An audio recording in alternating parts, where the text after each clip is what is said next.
Well, hello everyone. Welcome back.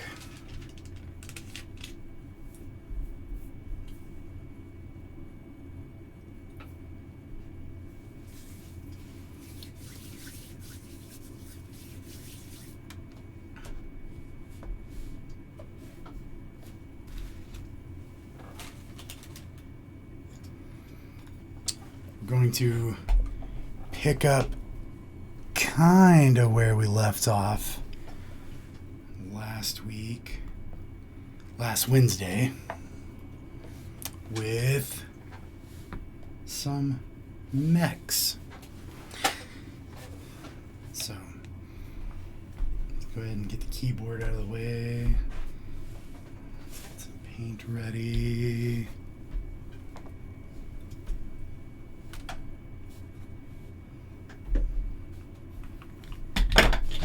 Let's drop some stuff.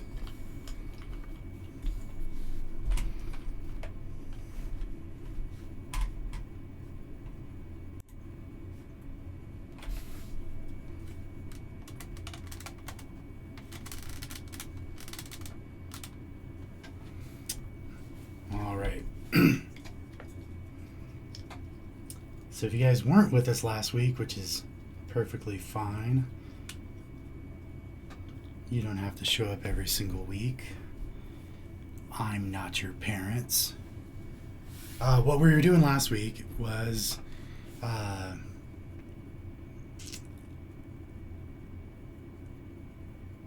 painting up some battle mechs, and the way we did these, I did two different colors. So we had some that were done in sprayed a base coat of Mechanicus Standard Gray on them, washed the gray ones with Nuln Oil, and then did a dry brush of Longbeard Gray onto them. These little guys, the blue ones, we did a base coat of Crystal Blue from Army Painter, and then shaded it with Drakenhof Nightshade from Games Workshop Citadel, and then did a dry brush, I want to say, of the Sky Blue from Monument Hobbies. Still haven't picked out a color to do some accents on the blue folks yet. These gray ones, the owner of these models has asked me to do some dark red on them. So what I'm probably going to do is I'm going to start out with some, and the picture's flipped, so I realize you probably can't read this, but we're going to start off with some mahogany from Monument Hobbies, and we're going to put that down wherever eventually we're going to come back and paint it red. That way this will give a good base coat, and it'll cover up pretty well any of these smaller spots where maybe the Longbeard Gray is super bright. Because if we just go back over it with regular red, it could take a lot of coats to finish up. So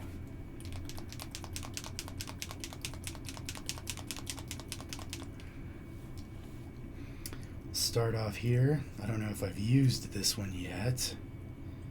Nope, I have not. It is still sealed. So let's get that seal off of there. Alright.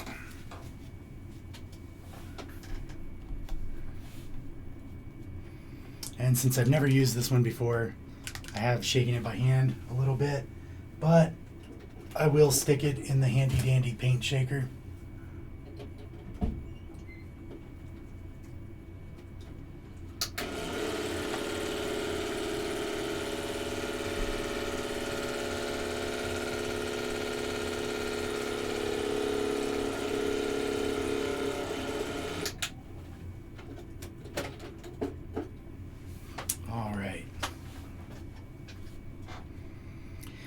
So I've painted up a couple. This mech right here is a Raven.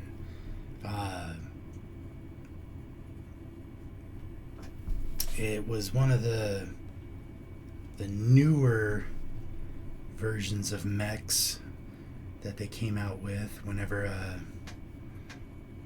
oh geez, I can't even remember like when this one came out, but its appearance was distinctly different than a lot of the others. So it's got really no arms. It's just got these little stubs that are arms, but they're not, you know, these arms, like a lot of the other mechs have. It has a different shape to it than a lot of the others. It's not humanoid. It's very sort of ostrich, even though it's called a raven. They should have called it the emu or something. So what we need to do is figure out how we want to do a pattern on it. I like to cheat sometimes and just paint raised portions. So that may mean, painting something like the little stripes here along the little bands along the top.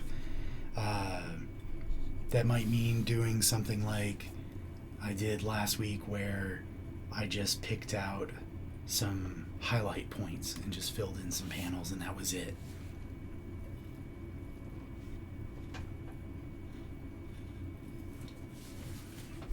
But let's see. I've got a example of one of these that I've already painted. There's one right there. And as you can see, I just went for some of the raised bits and just a few accents. That way, all around the little guy, that way you know who you're looking at. But I don't want to do that every single time I paint.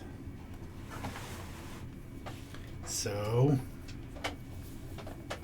today we've got to think of something a little bit different for this one. Let me see.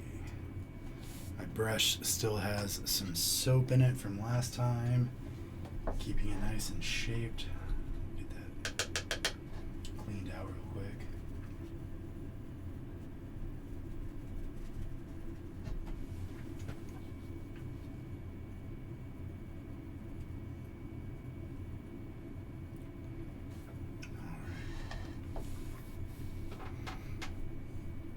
So, what should we do here? What am I doing?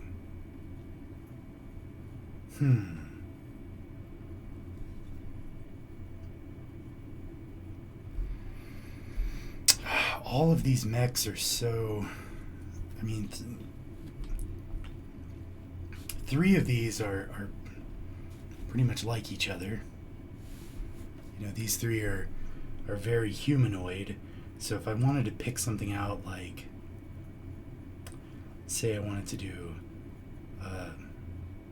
a stripe, or I wanted to do a vertical stripe from head to toe, or, you know, even a couple of horizontal bands. It's easier to do here because you have the same reference points, because you have feet, ankles, knees, hips, and that's usually what I go off of. Well, I'll say, you know, I'll do this part from the hip up, and then I might do something a little bit different.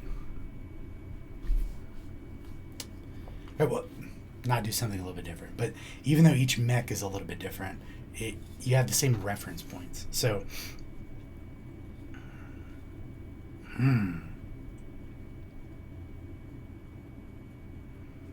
what do we do?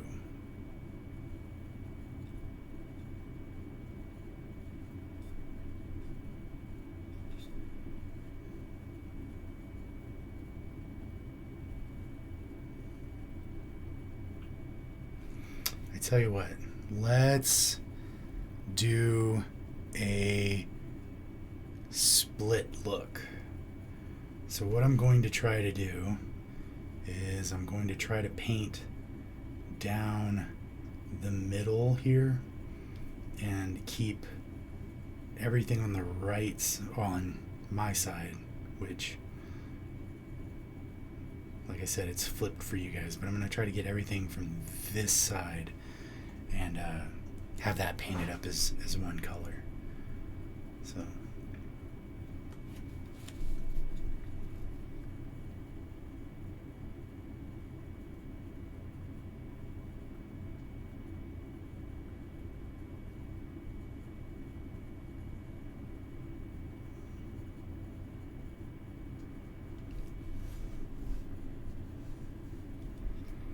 I have not done a whole lot of straight line painting, but I did paint some mechs for my brother where I painted some tricolored stripes from the shoulders down across the thighs. And I thought they came out pretty darn well. So the hard part here is going to be getting this straight line from top to bottom. So your hand wants to move in a motion like this. However, sometimes I just don't trust myself because I don't have the right perspective. So I'll try to get that this time. That way we can do a nice straight line. The other thing is, you may think that you don't want a lot of paint on the brush, but you do want enough paint that paint will actually come off whenever you get the brush on the model. Because there's nothing worse than having to sit there and feel like you're fumbling with something because there's no paint coming off the brush as you're painting. You're just scraping down the model. You're just gently petting it. And that's not what we want to do. We actually want to paint it.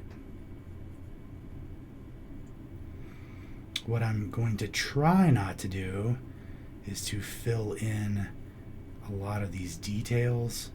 So I'm not trying to get down in there to paint into the little recesses and all that. And the reason for that is, hey, it already looks good the way it is. These models look pretty cool. You know, why mess with something that's already working? But it would be really easy to just get a little bit impatient here and just start slathering on paint.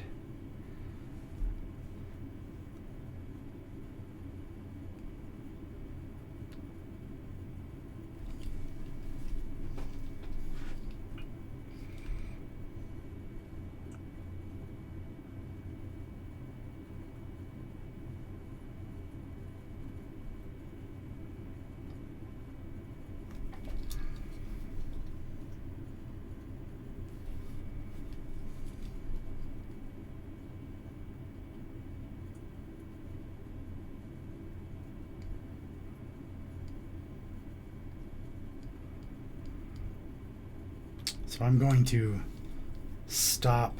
I'm not going to do the arms. So what I'll try to do is I'll try to hit everything that looks like it might be more a piece of the torso than anything else.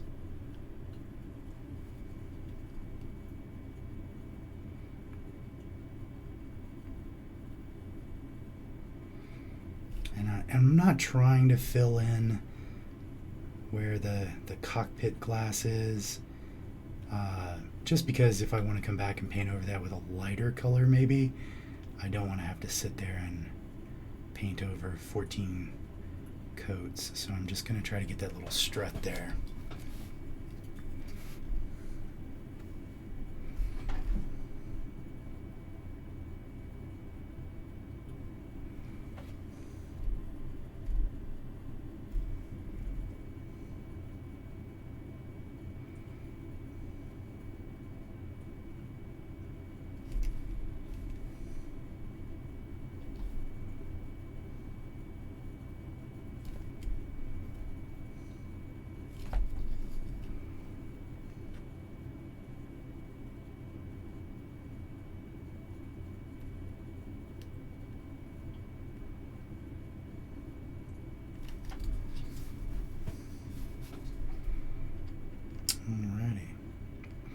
So there is a little panel where there's a little recess. I don't know if it's easier to see on this side, but there's this little recess right there.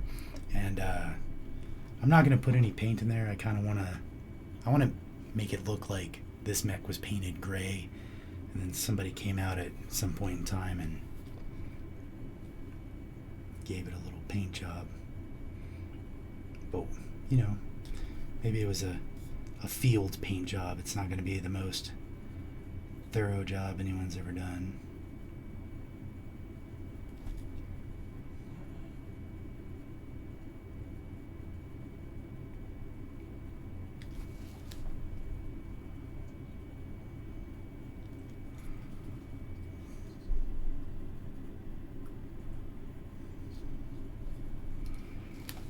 And while doing the underside of the model really probably isn't necessary, hey, you know what? Let's go ahead and give it a shot.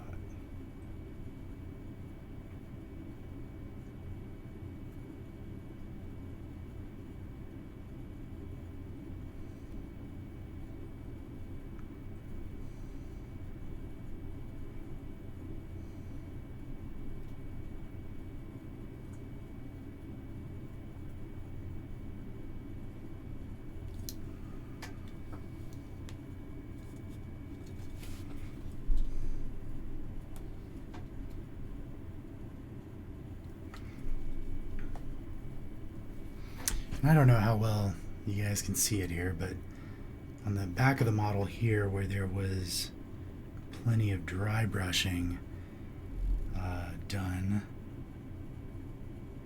it's already showing through this mahogany that I'm putting on here, which is a fairly dark color. But like I said, we're going to come back and we're going to do brown on top of this. I'm sorry, we're doing mahogany, which is a brown right now. We're going to come back and we're going to do red on top of this. And the reason why I'm putting down the brown first, the mahogany, is so that it has a nice coat of paint to sit on already. That way I'm not trying to apply the red right on top of all these little portions that have been dry brushed already.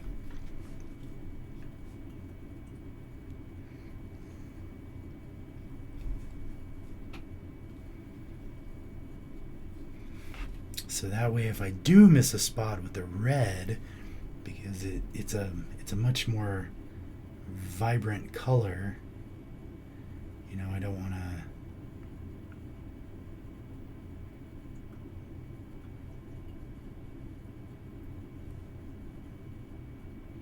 want to leave it at a point where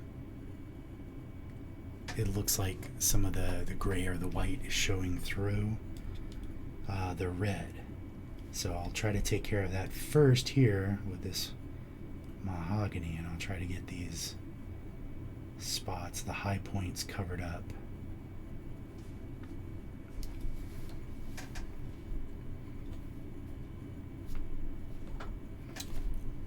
What do you guys think? Pretty straight line. Looks like he sat in chocolate.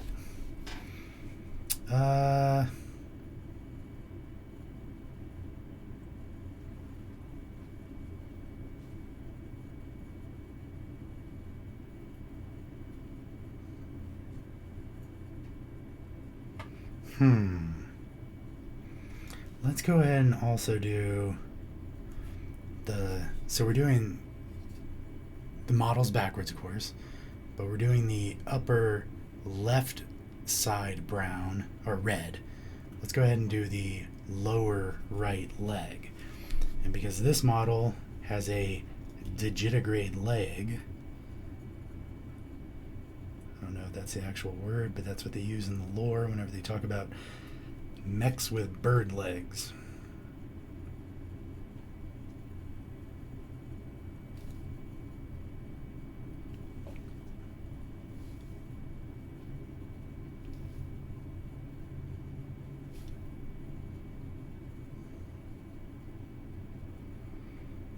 Now, some of this I will be coming back and maybe painting some silver over, like the little ball down here in his foot, his little ankle.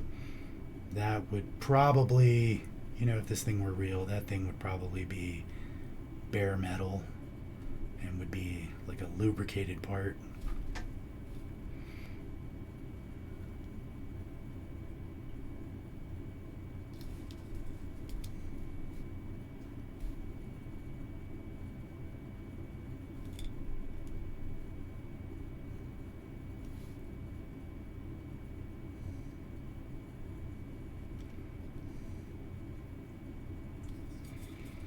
And there's different ways of doing everything. It doesn't really matter what kind of model you're painting. You want to give it at least a little bit of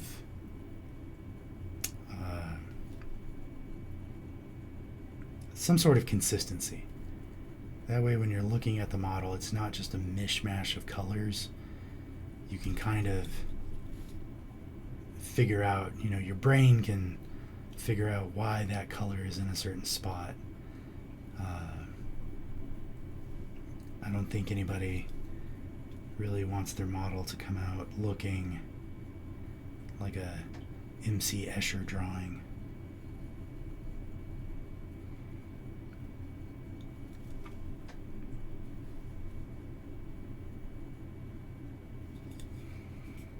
Now this is a weird spot in here.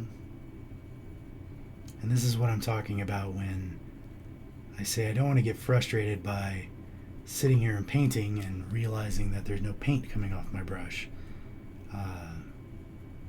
As long as I have a decent amount of paint on the brush, on the bristles, it doesn't have to be too much, but I don't want it to be so little that I'm just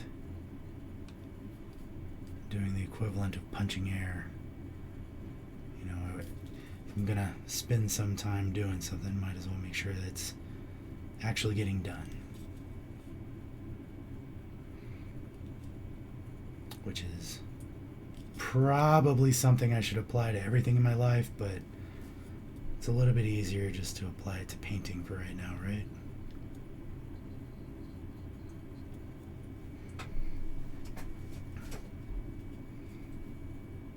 Looks like a little bit of heraldry there. So if you were running around on the battlefield and maybe a low light, maybe you're fighting an army who uses the same colors as you, which happens. I'm pretty sure with all the uniforms the United States has given out over the years, there's been two armies who faced off against each other wearing the same color at some point. So who knows? Maybe this is a rebel group and they are trying to break away and get their freedom, but hey, when you go to the mech bay and pick up your mechs, you're rebels. It's not like you have access to the paint rack to go in there and do all kinds of fancy stuff. So maybe you found some brown paint somewhere laying around the base and you decide, hey, I'm gonna go put this on. So that's looking pretty decent right there. We'll put him off to the side. And then we'll do the same thing on this Victor. So what I'm going to do is I'm going to basically try to pick a spot. With this mech it's a little bit easier because he has little lines on his head.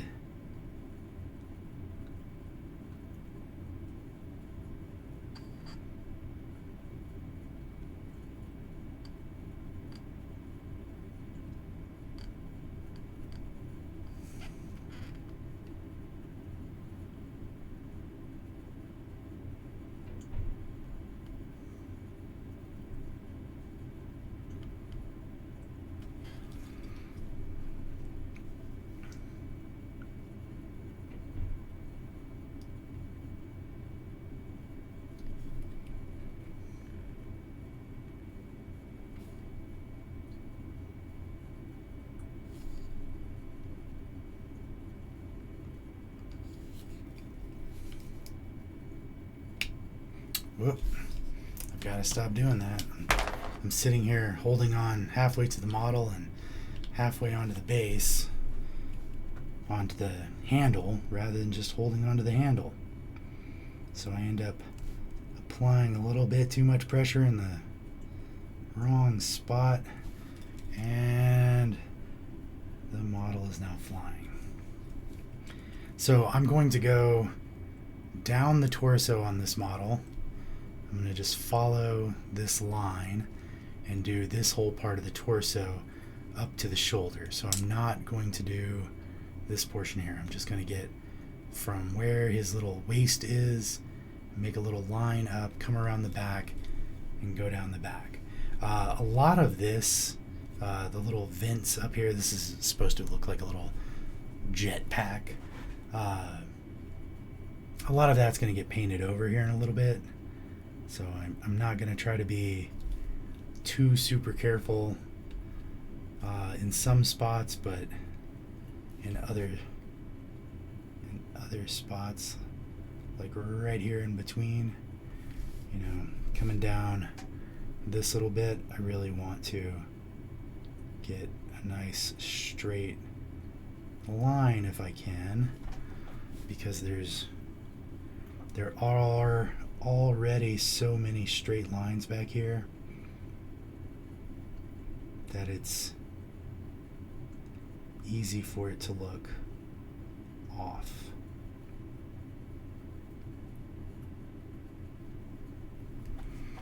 So, like right here down in the middle, I went too far over, and I ended up painting this whole center panel with the brown, with the mahogany.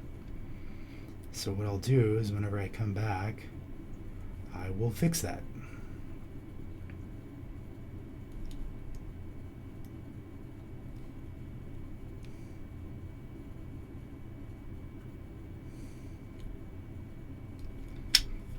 Oh, there we go again.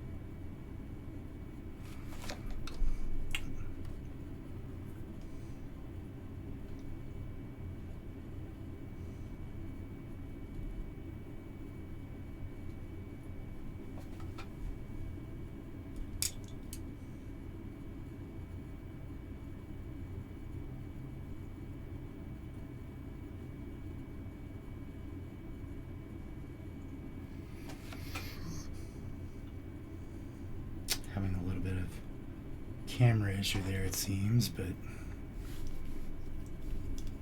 it may go away.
realize nobody will ever pick this model up probably to look underneath if I've painted his little backside parts here. I'm gonna do it anyway, just for a little peace of mind.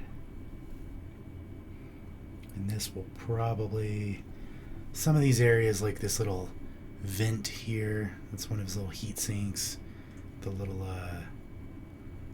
jet engine veins there, these will probably get painted a metallic color later on. But just in case I come back through and I forget.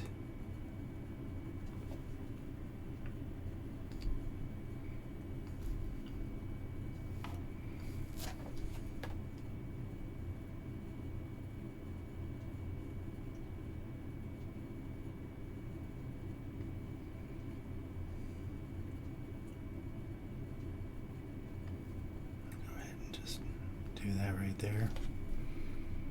Alright.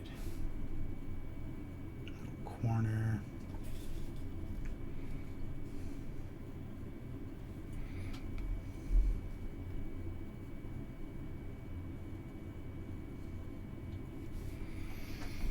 Alrighty. That's a pretty darn straight line.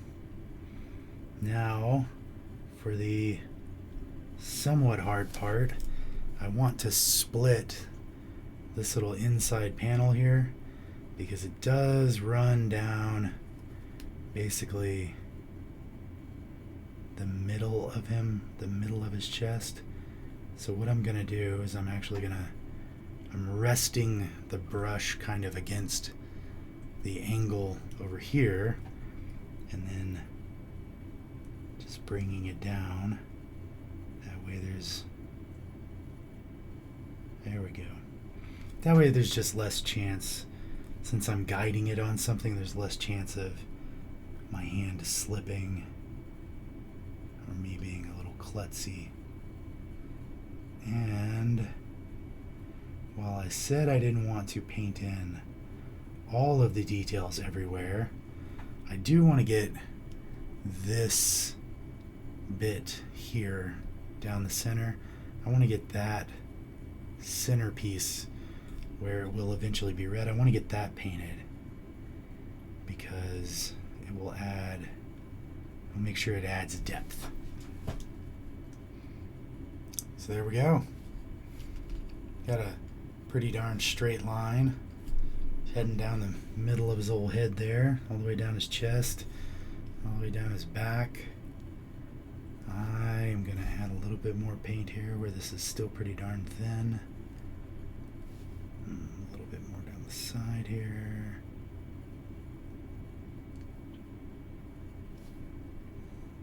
Alright.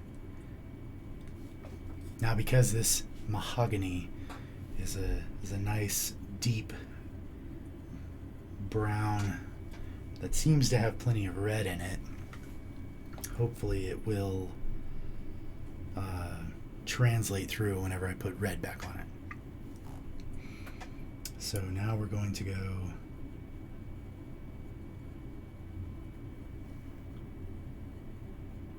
I don't know why I'm trying to paint this in half.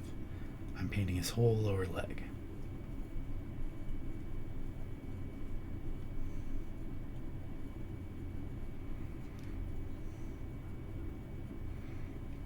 We'll go ahead and say that's part of his lower leg too.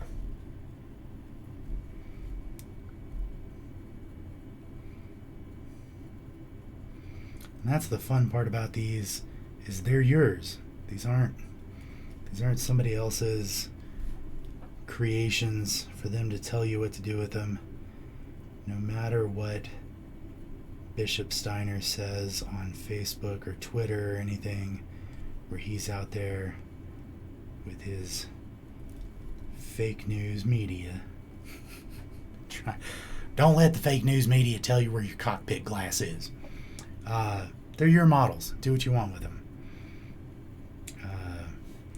If you want to paint the cockpit glass in a certain spot, paint it in a certain spot.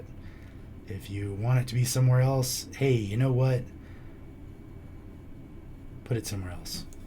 Who cares? I will say who cares, camospecs.com. So if you ever decide you want to paint models and have them submitted online to do, and this is Battletech, but if you ever wanted to do Battletech models, I believe it's official website. If anybody from Camo Specs is watching this and you guys are not the official website, feel free to call me and yell at me, shoot me a message, put my mechs on your website, whatever you got to do to make it right.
All right.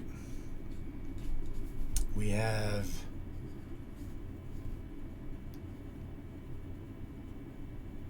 this mahogany looks like straight up chocolate.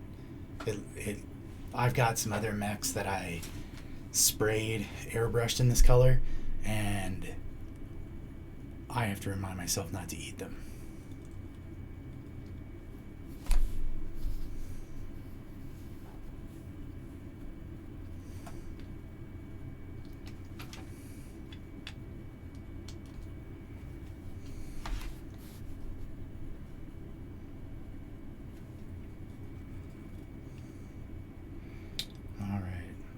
So this guy's pretty easy because he's got a nice little block chest. So this one should be pretty simple to get right. I'll go ahead and paint all the little blocks here. Make it where it's basically paint by number.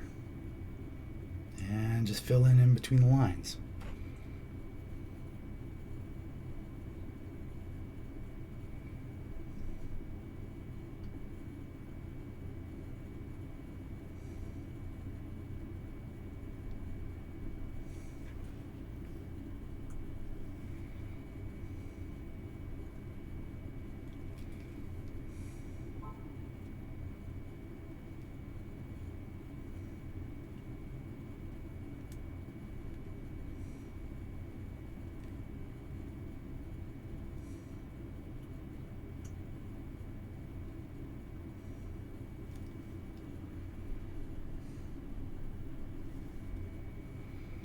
Alright, now here's where it's going to get tricky because I've got a line up top here, but this line doesn't carry through the entire model.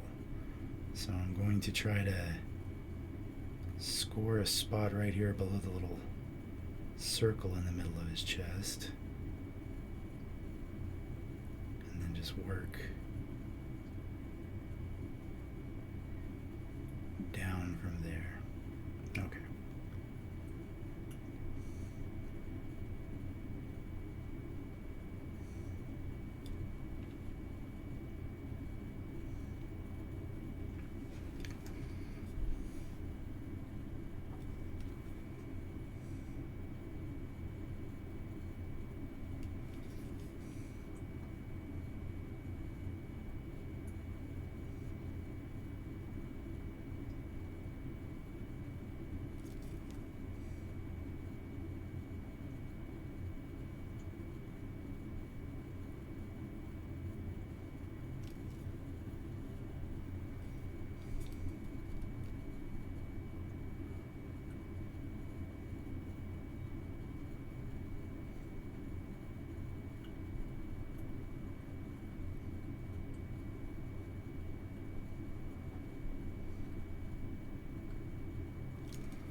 So we don't have a ton of viewers yet, but I am taking these videos, and whenever I get done with the stream, I'm basically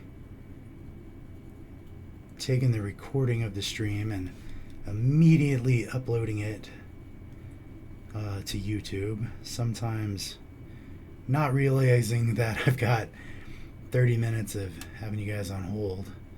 So hopefully if you watch one of the early videos and you're sitting there watching a be right back screen for an hour while I run off while some paint is drying or something, don't get too frustrated, because we're all figuring this out. And I just put brown paint on the other side of the bottle. That's okay. Whenever I think I am done, I will come back with a little bit of gray, and I will touch up spots here and there. It doesn't take a whole lot of paint to fix boo-boos. I have fixed a ton of boo-boos on other mechs. I've fixed things where I've painted straight through a panel line and it just doesn't look right. I came back with a little bit of the color I wish it was and just put a little zoop line, and then all of a sudden now we have a separate panel line again rather than just one big gloopy spot.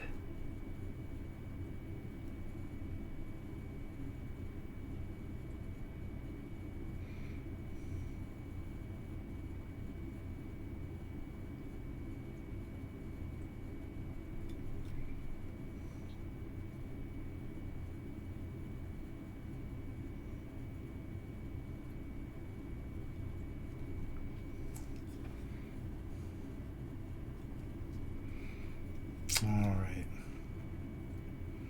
Now, go ahead and put a little bit right here in front of his cockpit, right in front of the cockpit glass. And I can see back in there, there's some of that lighter gray still showing through in the little gap up here. So I want to knock that out with a little bit of this mahogany. I don't want... That's far enough back in there.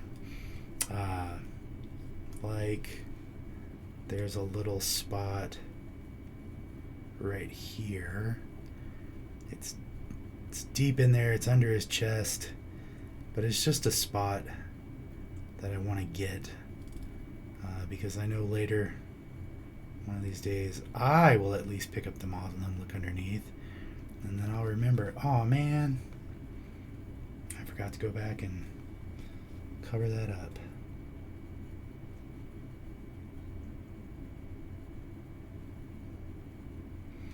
At that point, it is much more of a vanity issue than anything else.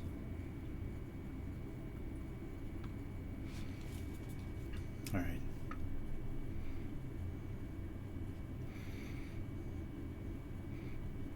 Now I've used up most of the paint that I put out on the palette here.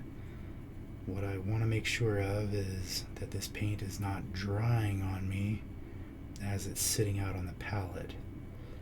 And it definitely well might be. I don't think I'm getting the coverage out of that I wish I was. Whenever it comes to painting, guys, just like cooking, remember, mise en place is important. Get your stuff ready. I get stuff ready and then I forget where I put it. So that doesn't really help. Even though I put that paint down right there in front of me, I forgot where it was. So a little bit of consistency in your work there will make things a lot easier. I'm sure if my wife is watching, she's probably nodding her head up and down right now and wondering why I don't do it more often. Well, I'm trying. You make me want to be a better man. I don't know how much I can joke around before Universal Studios or somebody sends the Goon Squad.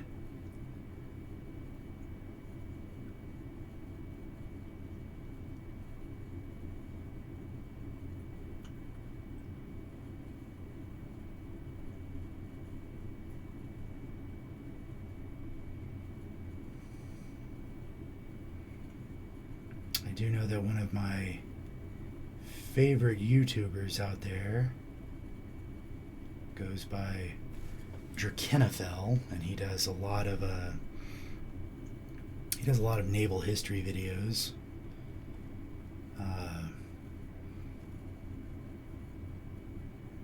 He's very thorough in his answers. From what I understand, he is some sort of engineer. I can never remember if it's civil engineer or whatnot, but Mr. Drac, if you're watching my channel and I have your job title, or your former job title, I guess at this point, wrong, please let me know and I will correct myself. If you're not watching my channel, please watch. Don't make me big. I don't know, there's a country song in there somewhere.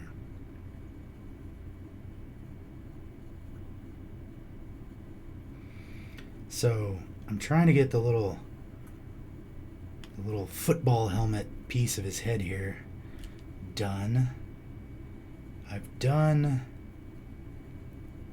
bits on other models where I've done like half the head in one color and half of it in another. And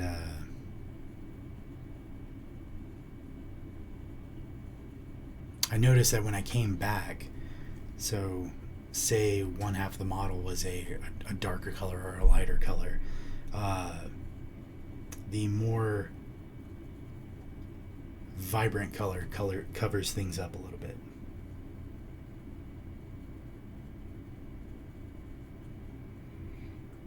So if one side of this model is going to be red and the other side is going to stay in like a gray state, the red will probably pop out a little bit more, so I can work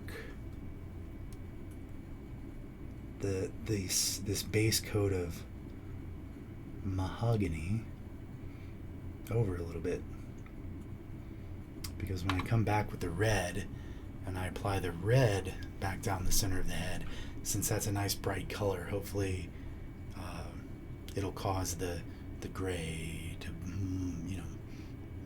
float into the mahogany and up into the red, and it'll look natural. That's my hope. All right.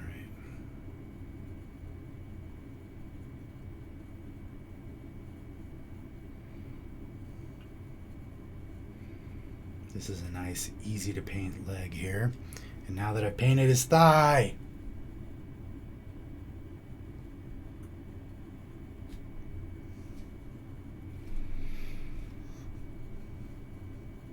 whoops. All right. Well, let's paint his lower leg like we were with the other ones. So, whoopsie daisy. We all make boo-boos. I just made one. I completely forgot the color scheme I had agreed on in my head with myself.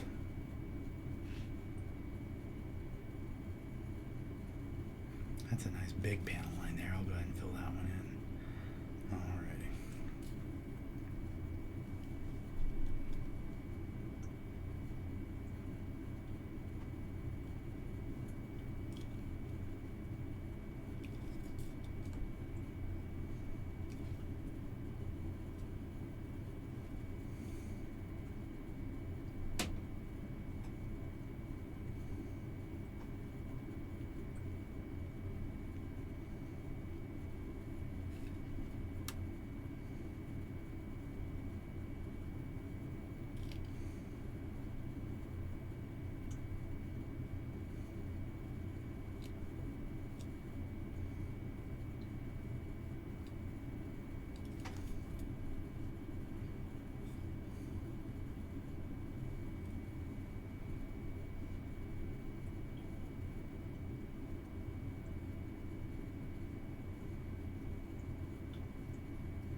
There's some little recesses on his legs here that I'm looking at, and because they are the gray that the rest of the make is painted, they're a little lighter than I would want to leave them.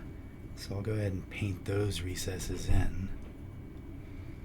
And then whenever I come back and paint the red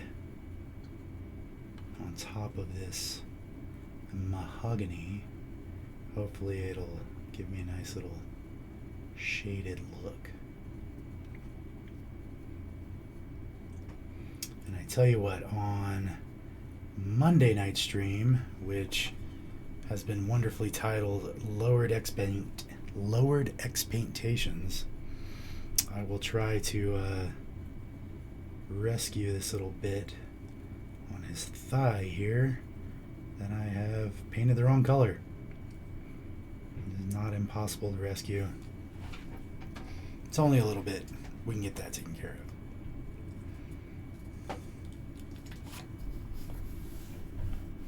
Let's scoot these little guys over. I mean, I don't know which side is better.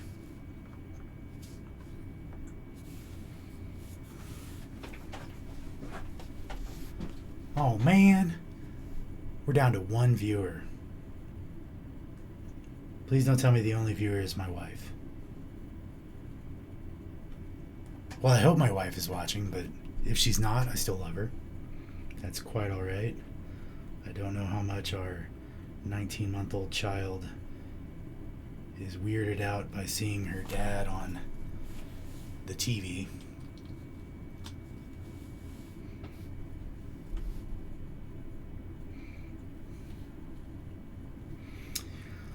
All right, so a little hunchy.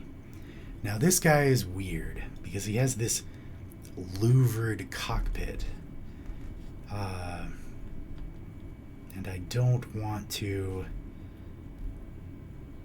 do the whole thing. What I'll do is, I tell you what, I'll start back here. I'll just start working a line across. And try to start working that line with my fingers like this, because that's a good natural motion there. I will go ahead and do a swipe down the louver there, down the support structural bit of the cockpit. But I'm probably going to apply something a little glittery, something a little crazy there to give that cockpit area a neat effect, as long as it has all that texture.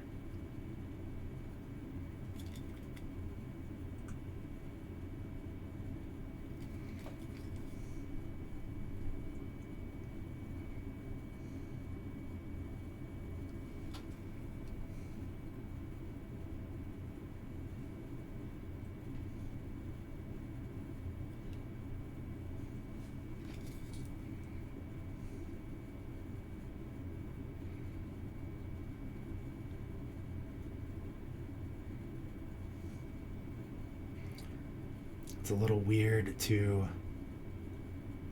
possibly talk to one person who may not even be listening.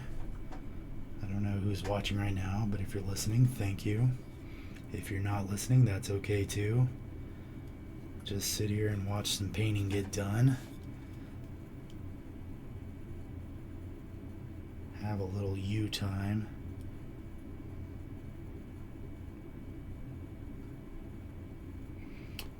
Nothing wrong with that. But if I am talking into the ether, and hey, who knows? This may go up on YouTube later, and it may never get watched, which is really weird.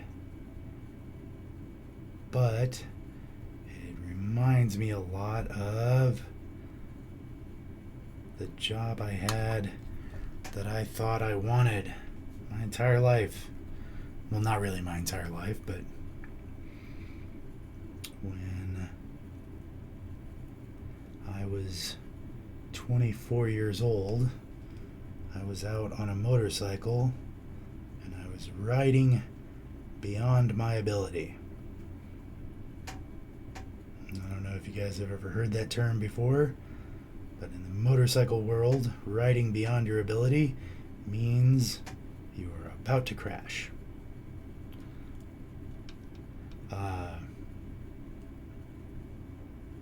And I got excited. I didn't want to disappoint the group that I was riding with by slowing down and moving to the back and, just being a general nuisance to the order of the ride. So I tried to keep up with the guys in front. And boy, oh boy, that was a bad idea.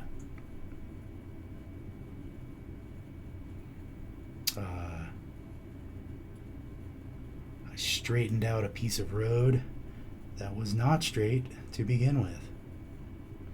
And I ended up smashing my bike into a drainage ditch and flipping the bike.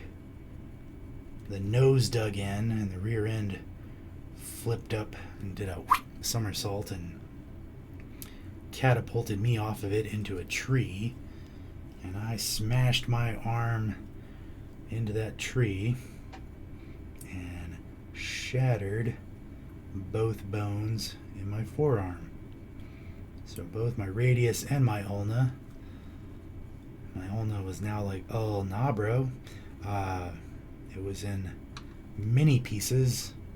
And it should really only be in one piece, but it was a bit all over the place. And from there I ended up going on and having some different jobs afterwards, after I healed up. And one thing I noticed at a lot of places is safety stuff. I thought, man, if I'm that dumb and I can make those mistakes, I want to help, maybe make sure other people don't make those same mistakes. And so I went to a little junior college in Baytown, Texas to get a degree in safety management. And while I never got around to finishing the degree, of course, I ended up getting hired for a job and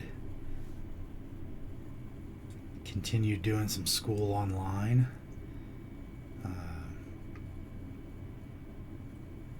But switched my degree up. I thought I had learned some important lessons about safety and what people need to hear about certain things, and just how to generally promote having a safe workplace culture.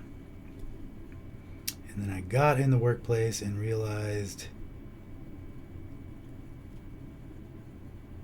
I don't really know how to explain to people that they shouldn't do certain things. Hey, instead of doing it that way, let's do it this way.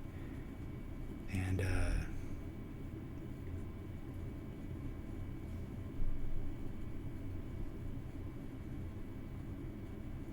yeah, maybe I was never cut out to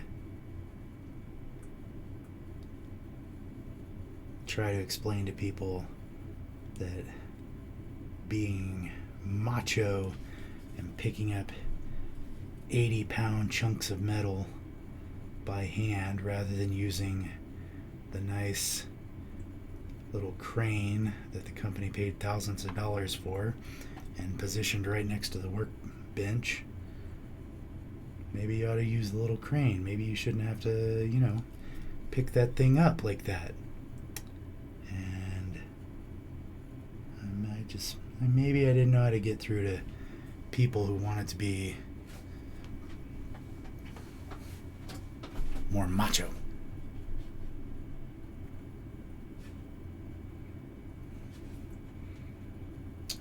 Well, I don't know if you guys can see that well, but this brush is starting to dry about halfway up.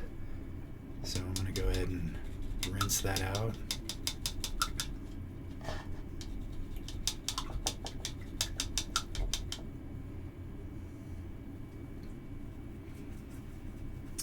And if the dada that just popped up in chat is any indication, that means the wife and the baby are watching.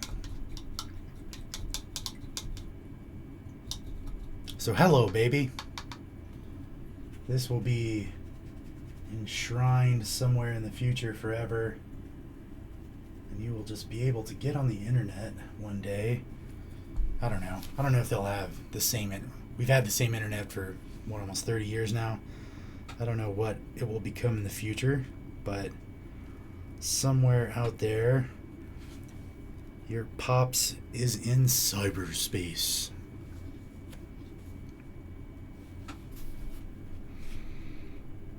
So if you guys are Star Trek fans like I am, you'll remember the episode where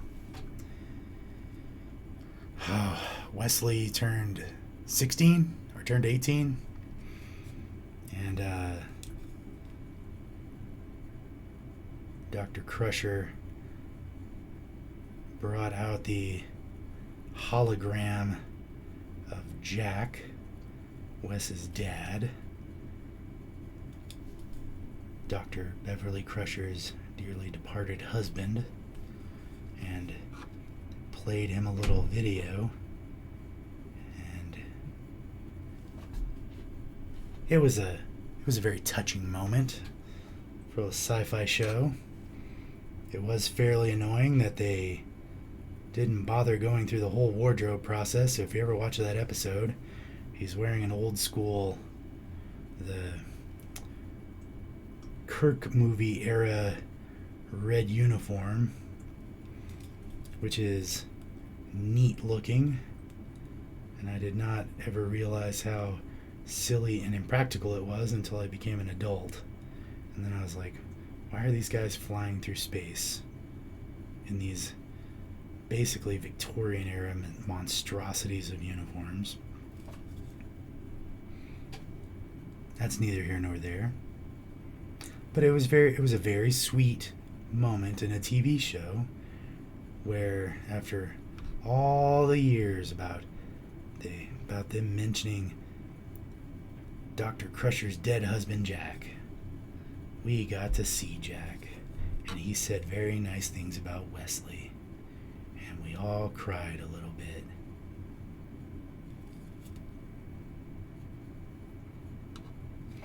So, if Tiny Baby is watching this in 20 years and she's no longer Tiny Baby, just go watch that episode of Star Trek. And, yeah, just, act like it's me saying all that nice stuff.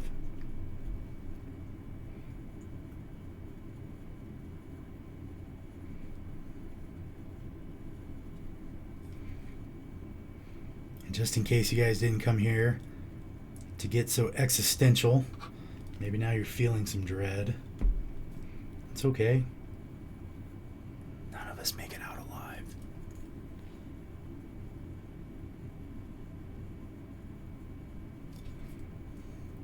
Let's see.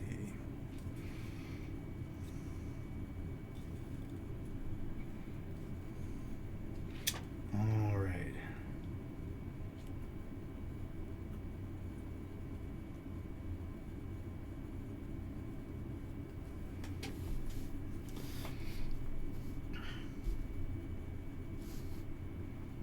So that looks like a job well done on that one.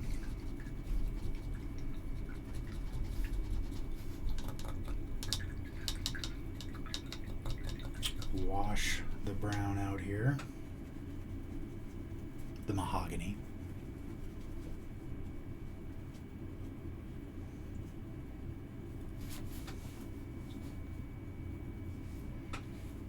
And we'll set that one down. All right. So I've got the humidifier running in here because because it keeps it a little bit cooler. This office is not that big, and the computer is working a little bit of overtime to run 2 camera streams at once live and record them at the same time. So there's a little bit of electronics going on in here. It's warm.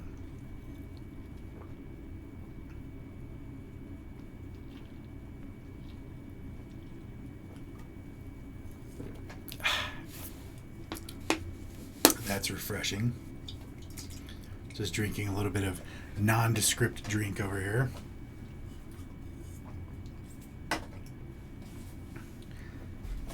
Don't want to do any accidental product placement for anybody. All right. So, we're done with our mahogany. And we can now move on to red.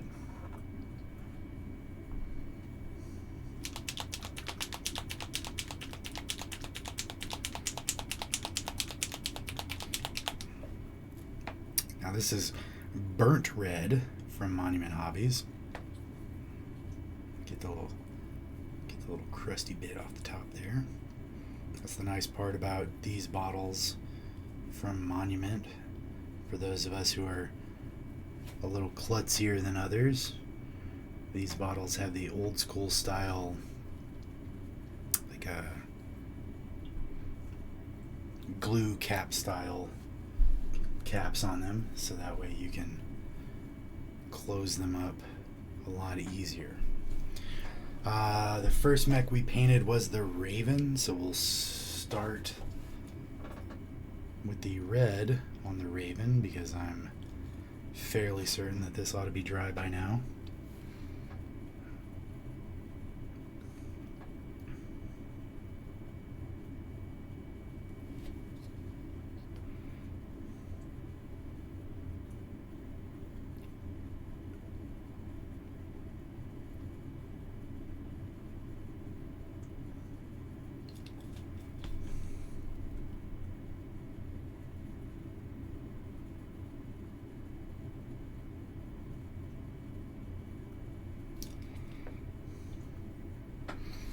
And hopefully you can see what I was talking about earlier, wanting to put down the mahogany first before I put the red down. Now this is not the brighter red that Monument makes. This is the burnt red. So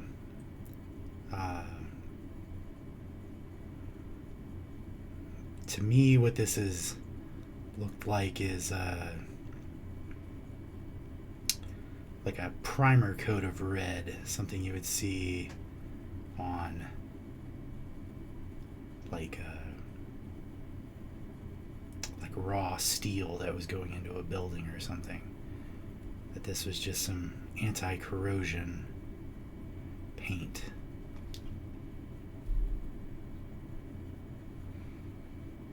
And one thing to remember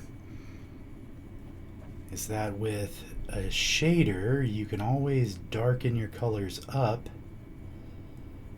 but then you can also lighten them up a lot when you come back to dry brush. Basically everything I paint where I think, oh man, I picked out a color, it's a little too dark or whatever, as soon as I come back and start finishing it up and dry brushing it, I realize it's a lot darker. Or the dry brushing has lightened it up a lot. So even if I start out with red and turn it into dark red at some point, when I come back and dry brush it, even if I just, so this is a darker red than, this is the darker of the two reds they make. So if I come back with regular red to do my, see, made a little booger there. That's okay. Once I finish putting on this red, I'll come back with once I finish putting on the red and doing a little bit dry brushing on the red, I'll come back and get a little gray, and just in spots here and there where maybe it's just a little bit off, I'll apply just a tiny bit of the gray to bring it back to a good color.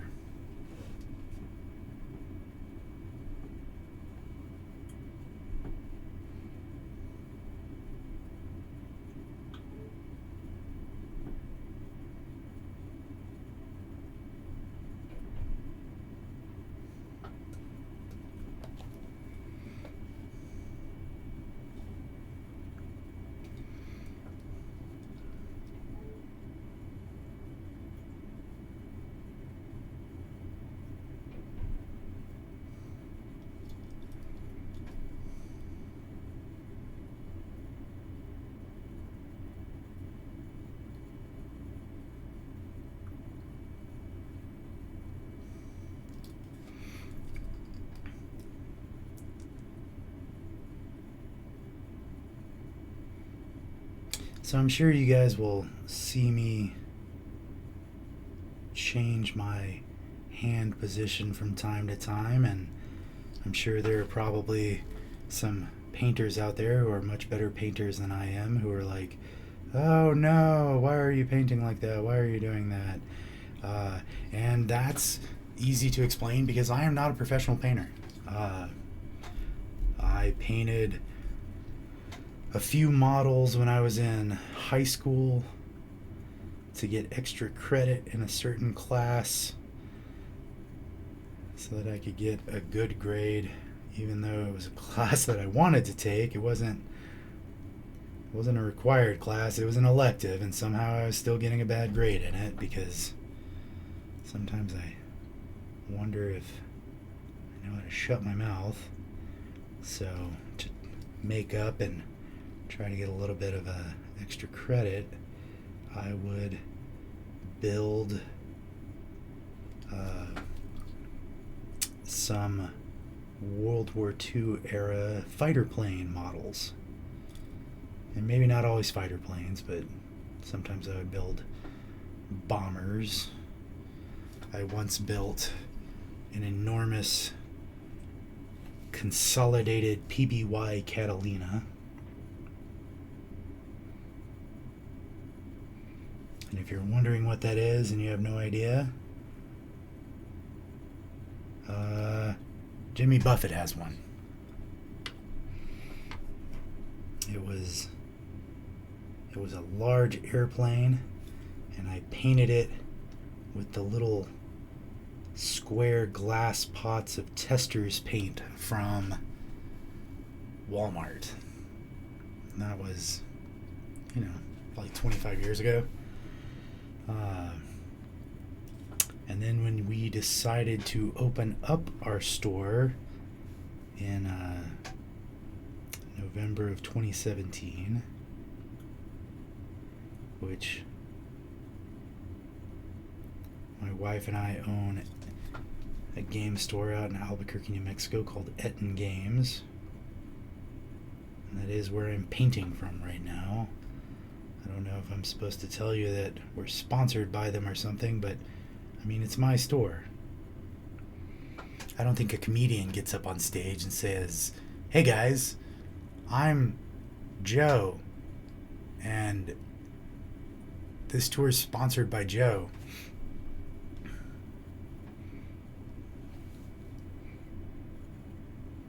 But if you're a YouTube official or a Twitch official or whoever, and you want to send me an email and say, hey, you have to tell people that you're doing this because you own a store, hey, fine, that's cool, I can do that. Sometimes I think I just want to paint. If you paint it, they will come.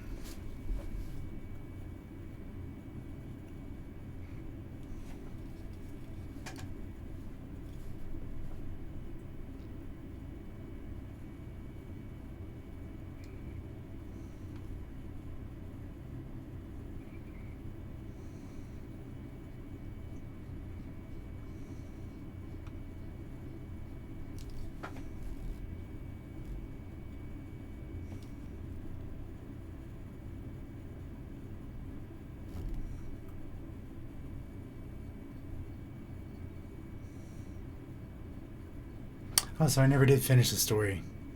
Did I finish the story about being a safety manager and figuring out that I had no business trying to explain to people stuff? Maybe I did finish that story.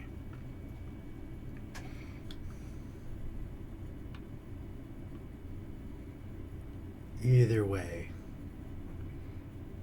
I find this to be soothing.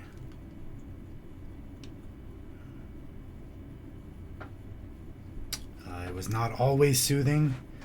I may or may not have at some point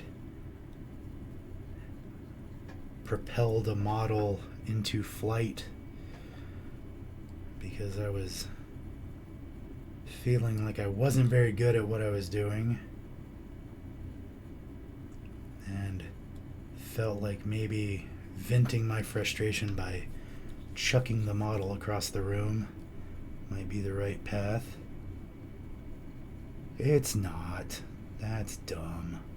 Don't do that. Don't throw the model.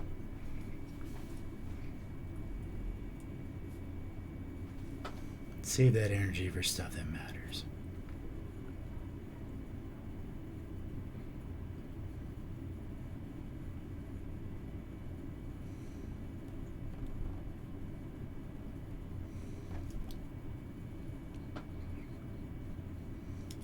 Plus, I'm 6'3" and I weigh almost 300 pounds. And nobody wants someone who's 6'3" and 300 pounds to be angry. And I wasn't really angry. I think I was more scared than anything else. Scared that somebody was going to find out that I was a fraud and I don't really know what I'm doing. Which is very true sometimes. So, we've got little guy here compared to big guy here.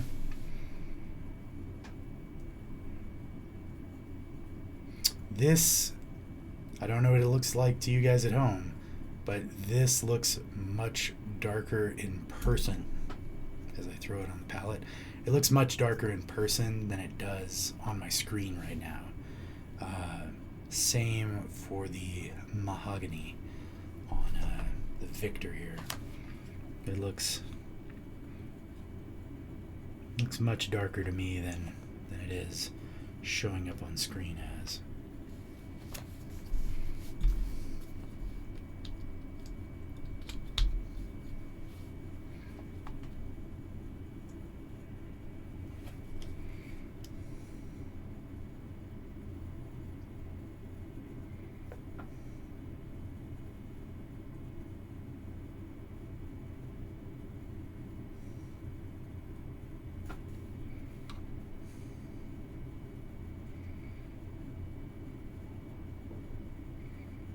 I'll take that same tactic that I was talking about earlier, where basically I'm going to try to aim the brush more at the corner, that crack in there, and then allow that to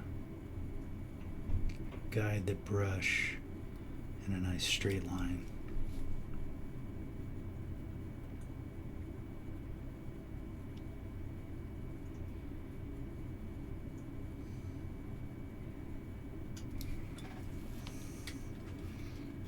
Once again, I'm pulling the darn model out of the holder here. That's dangerous when you're painting with red. All right, so let's.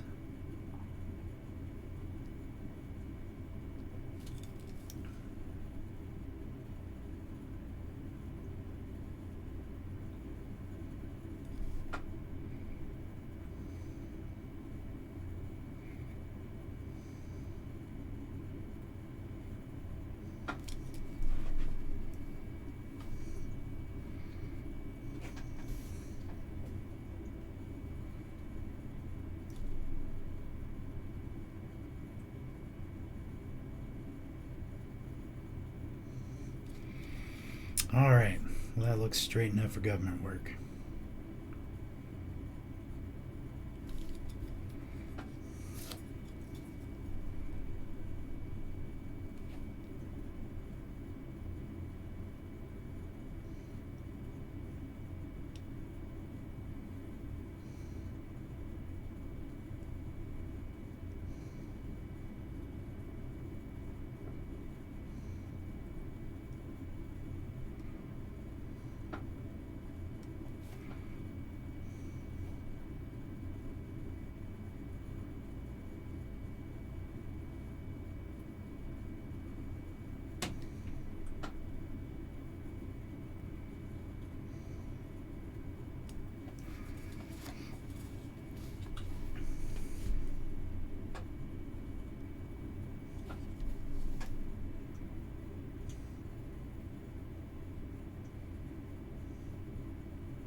So before I tackle the stripe here on the top of his head, I'll try to get the brush with a decent amount of paint on it and get it in a decent shape. That way it's easier to control. And then I'll just start working towards that line.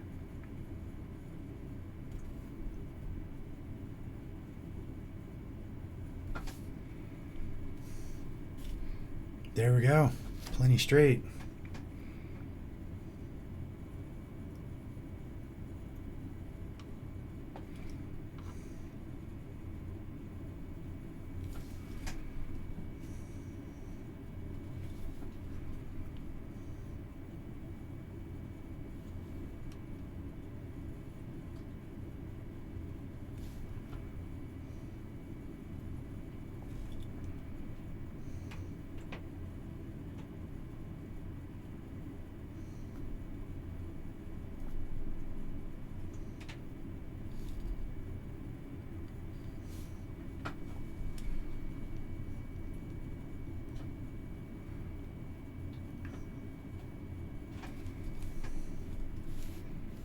Oh man, we're back down to one viewer. One.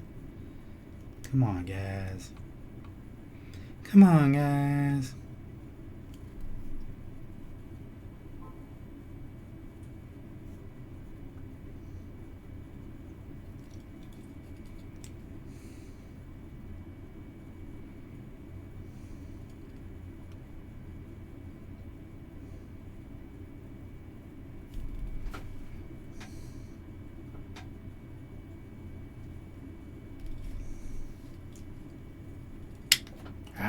There we go. Gotta be careful. Don't hold on to the model. Hold on to the grip. That's what it's there for.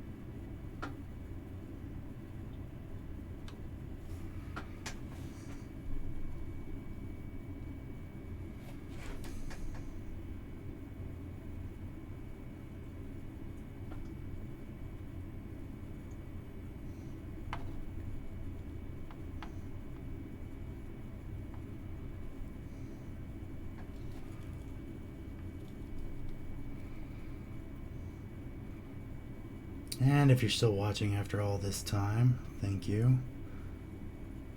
I appreciate it. I will say we are working on getting things a little more fine-tuned. I'll try to get some different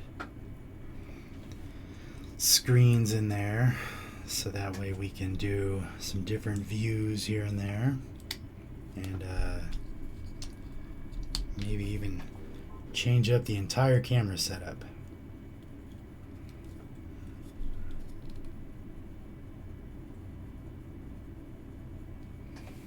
And who is messaging me? I'm working.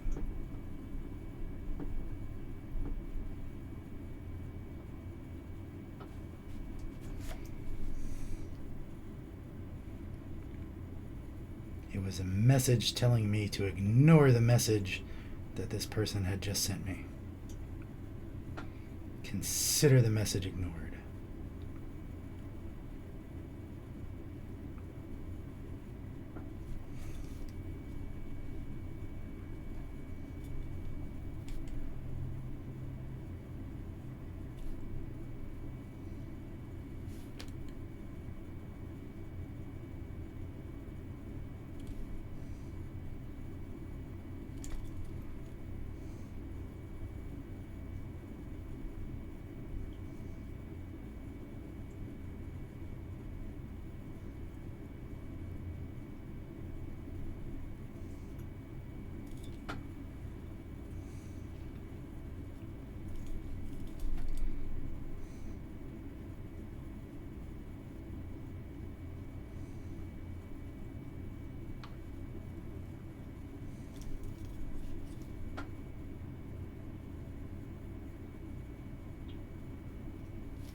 If y'all are watching this on YouTube, don't be shy.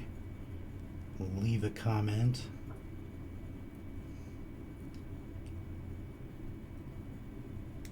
Subscribe if you want to. Throw a little subscription on there. And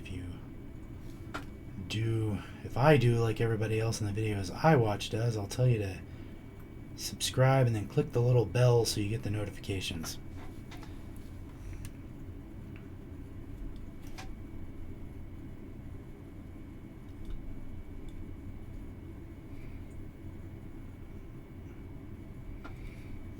I don't know when YouTube decided to start doing the bell. Hey, I'm glad you're doing it. Make sure I don't miss my comedy podcasts. But boy, did I miss that rollout. I do not remember.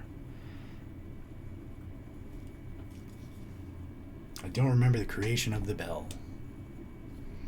Alright.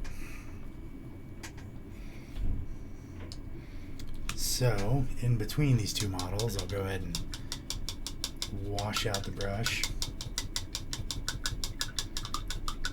Hopefully it'll keep its shape a little bit better if it doesn't have any paint drying halfway up.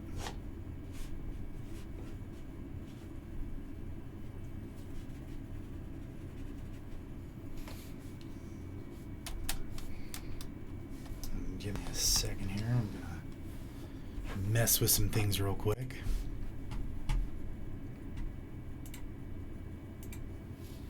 And I'm gonna knock stuff over.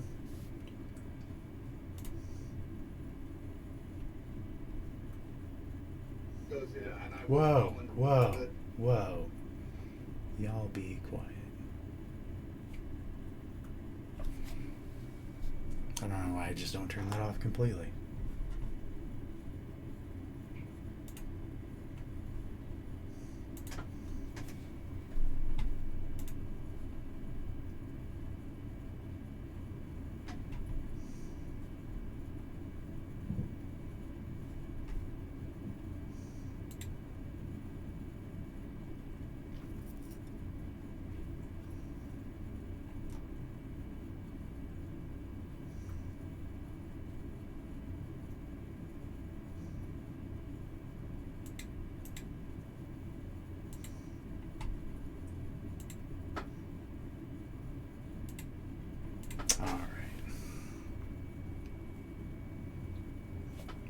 Another little scrub. In fact, we may go ahead and throw a little soap in it.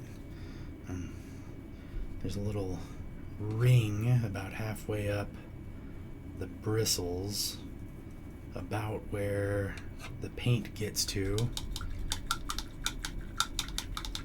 The highest up the bristles the paint goes. It never really gets used, so it just sits there and tries to dry.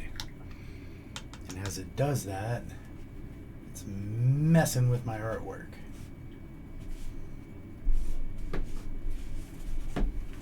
So I've got my paper towel handy to make sure that my brush doesn't have any soap left in it.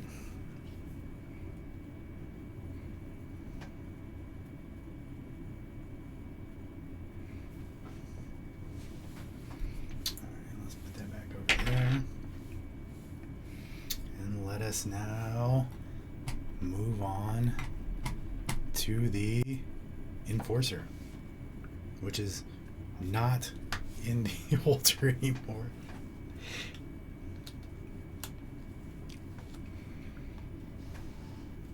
All right.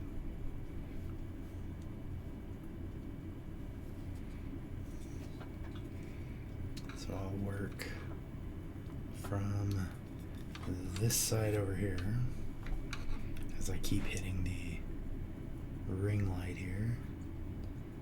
Gonna have to figure out this setup rather than just keep banging the brush into it and giving you guys motion sickness.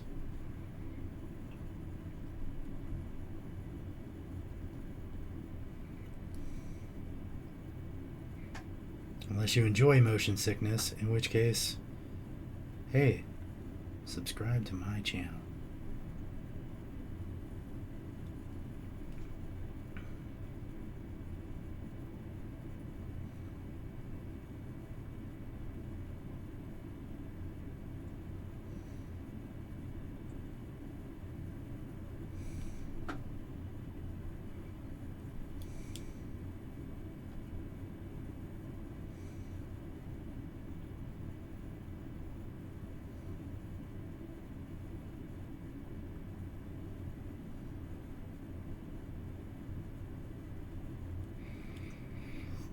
And I'm totally down to take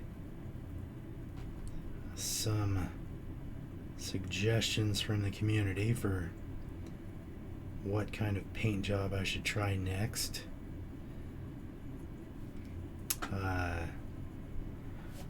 This Wednesday night stream is going to be more about just trying to enjoy painting a little bit and just sit here and hang out, not trying to do anything too crazy. But the Monday night stream, Lowered Expaintations, that's going to be where I get into the crazy stuff.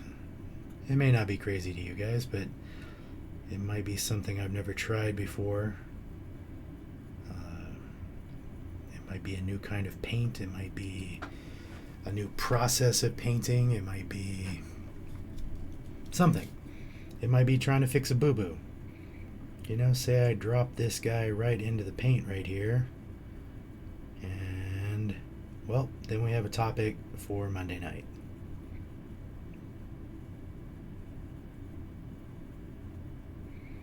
Where I will then endeavor to fix the model and bring it back to some semblance of being happy with it.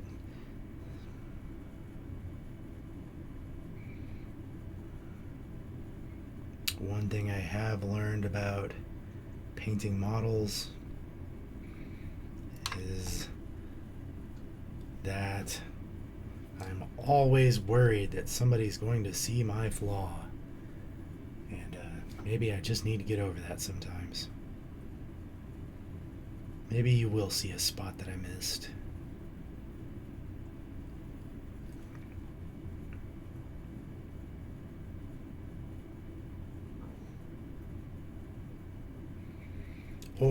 Or conversely, maybe you're just not good at hyping me up. Because all I'm doing here is painting models. This is not brain surgery. It is not rocket science.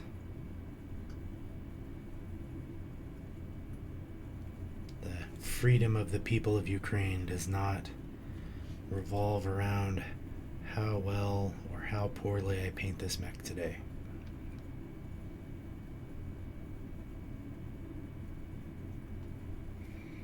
Because it's mine. It's not yours, it's mine. You didn't pay me for it.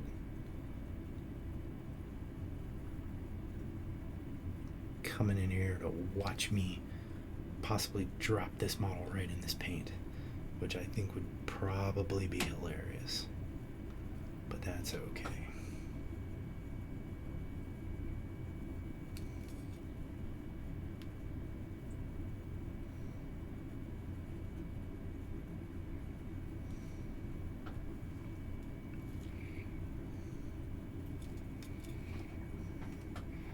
I don't know sometimes, though. I care what you guys think. It's not like a situation where I'm out here saying, man, I don't care. I do what I want.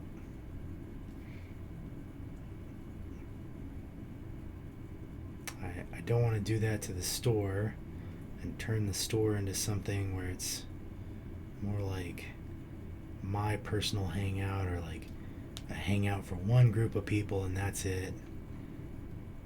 I want to make sure that if you guys want to come out and hang out with us, that you feel good about it. And we're not always perfect, but we do what we can. We do take some steps to make sure that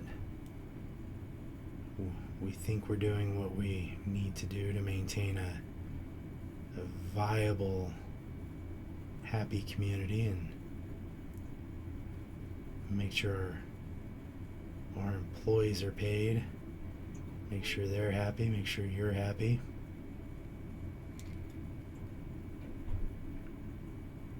I think this is why I do this sometimes, because I don't need anybody to be happy with my models. I would appreciate it if you were. But I don't know.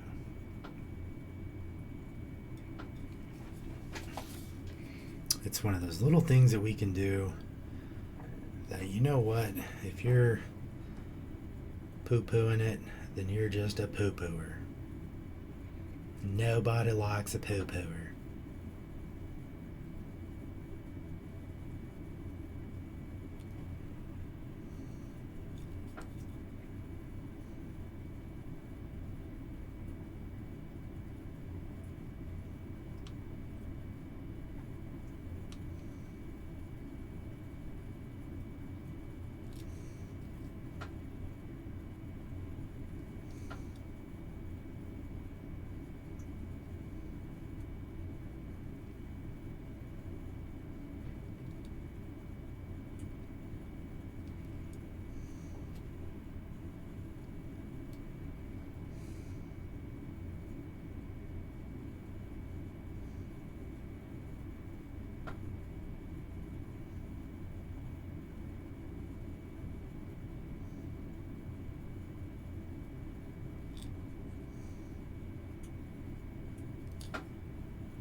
Well, if you guys are watching and I don't know who you are, or you haven't said hi yet, don't be shy, say hi.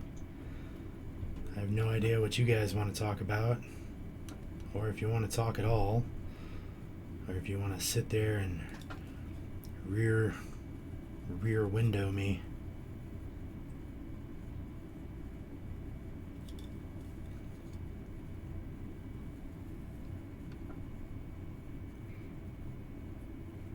Not quite used to doing this yet, so I feel like most of the time I'm probably just talking to myself.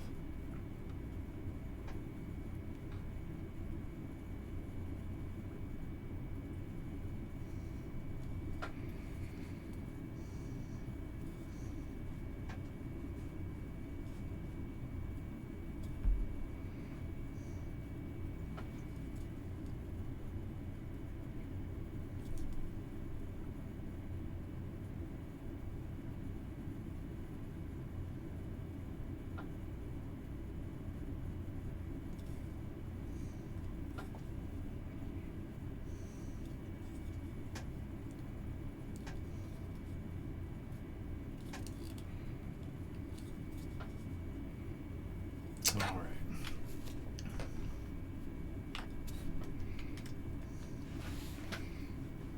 So we're back to the hunchback.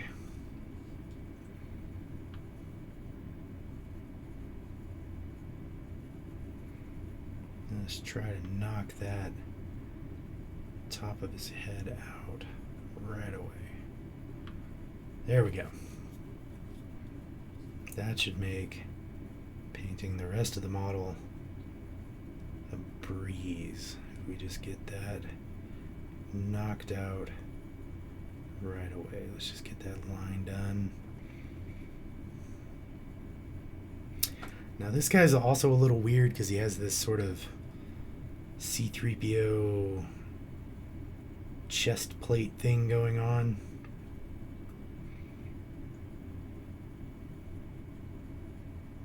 So I'm just going to paint around that. I'm not going to try to get in there and try to make symmetrical what is not.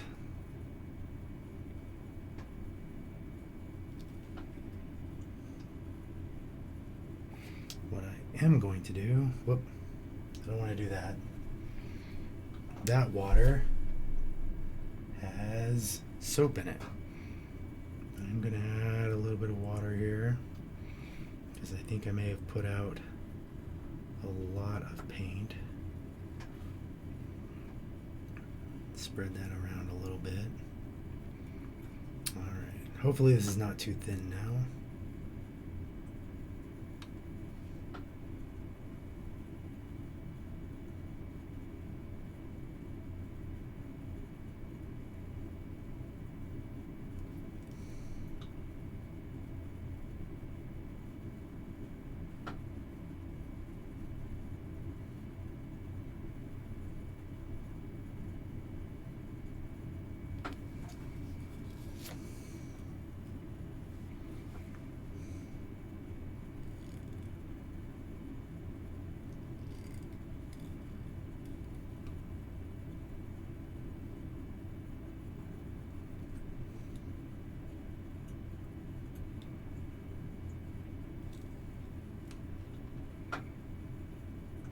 And I will be coming back to add some dry brush highlights where I can onto the red bits. And what I'm hoping is that once I add on those dry brushed highlights, that this red will pop really nicely.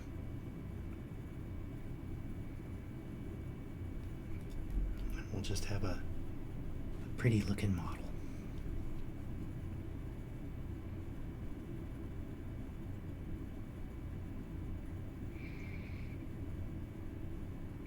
And when you're painting red, there's always a couple of options to dry brushing. Got a little crazy there. Let's just try to straighten that out.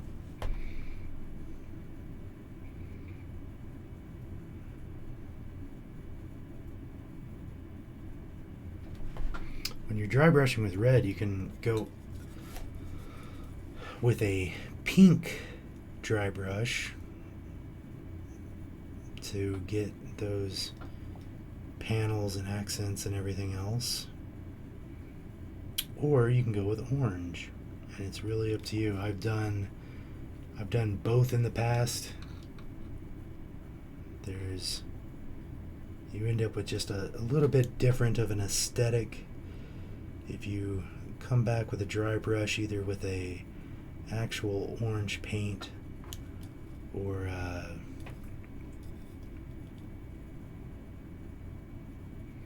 with like the orange dry brush from Games Workshop, the Riser Rust. It'll change the tone of the model a little bit. It'll bring it to more of an orange. Whereas when I've normally dry brushed with a pink, it gives me more of an actual faded look.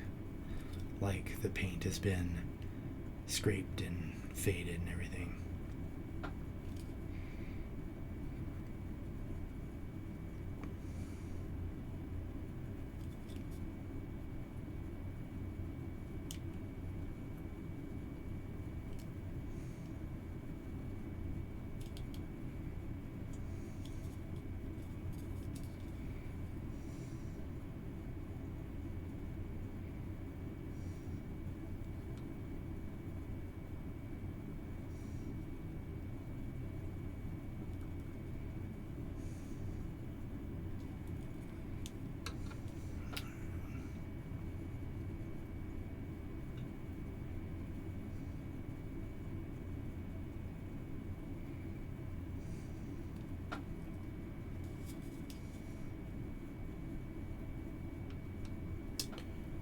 bumping this poor thing. Sorry, guys.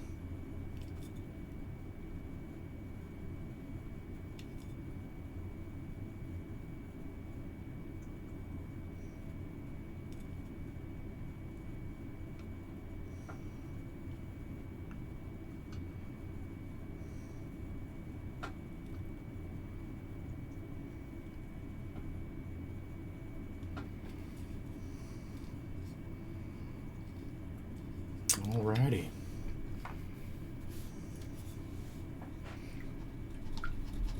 So we'll give a few minutes for those to dry. I'm gonna go wash out my paint water, and I will see you guys here in just a few minutes.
We are back.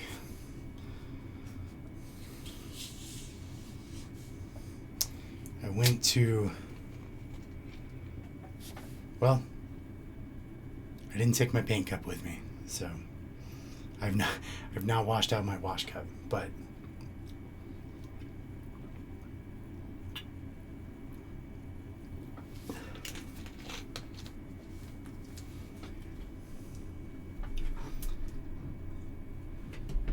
I did, however,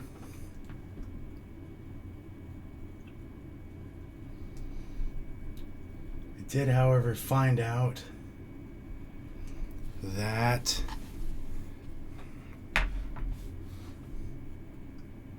the toilet handle is busted. So it looks like tomorrow morning I get to go buy a toilet handle repair kit.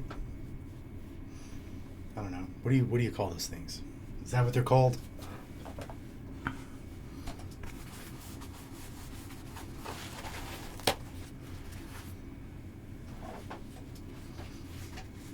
So if you guys are out there and you're watching and you think the toilet may have broken while you were using it or flushing it, you can tell me. It's okay. Stuff happens.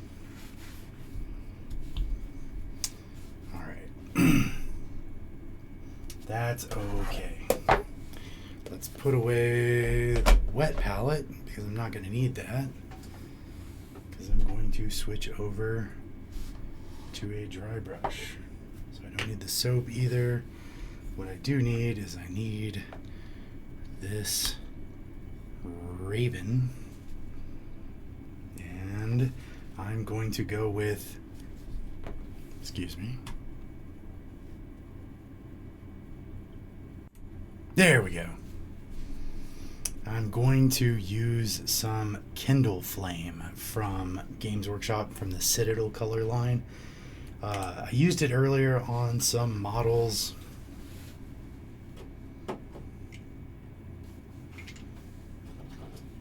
And I know that this isn't perfect detail, but there are some models here that I was messing with earlier today and last night.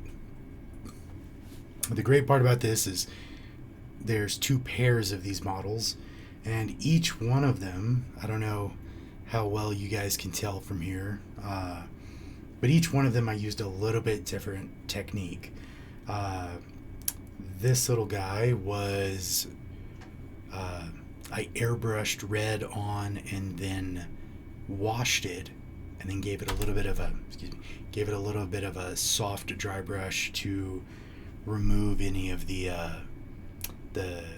flat spot, dry spots that can sometimes happen with washing.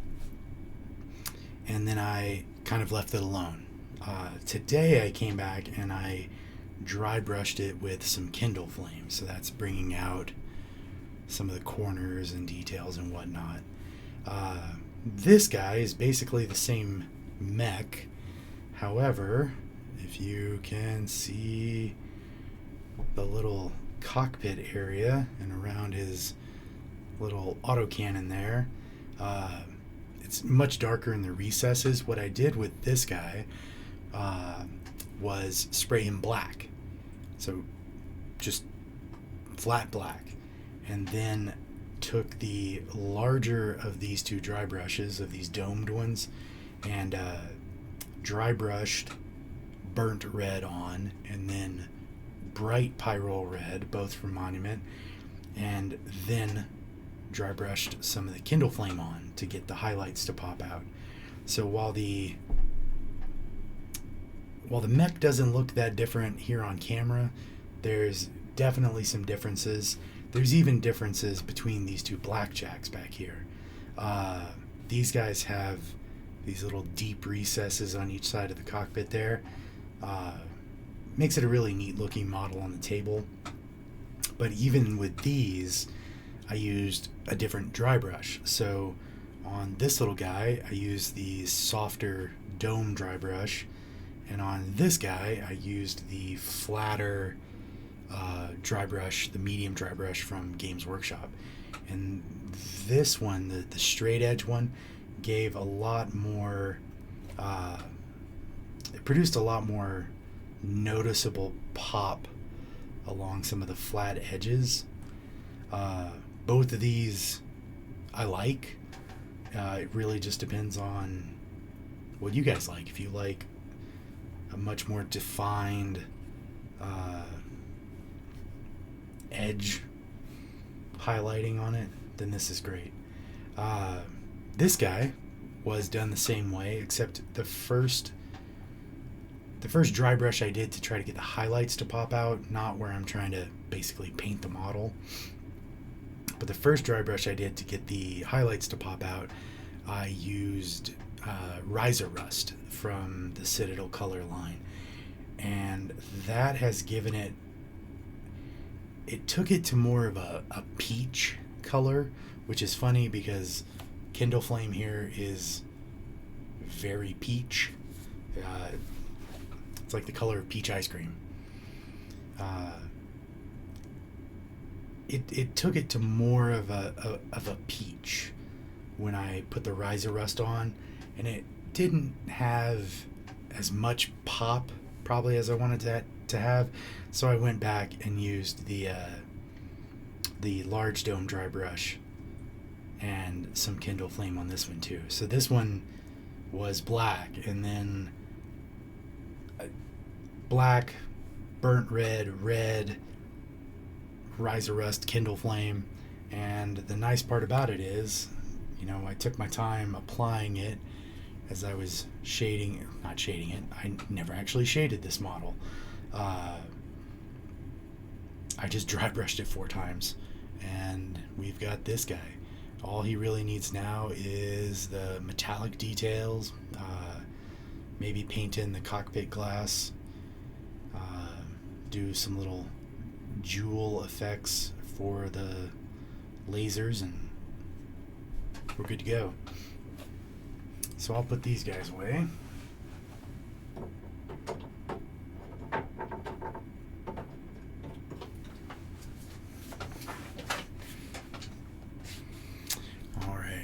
So what I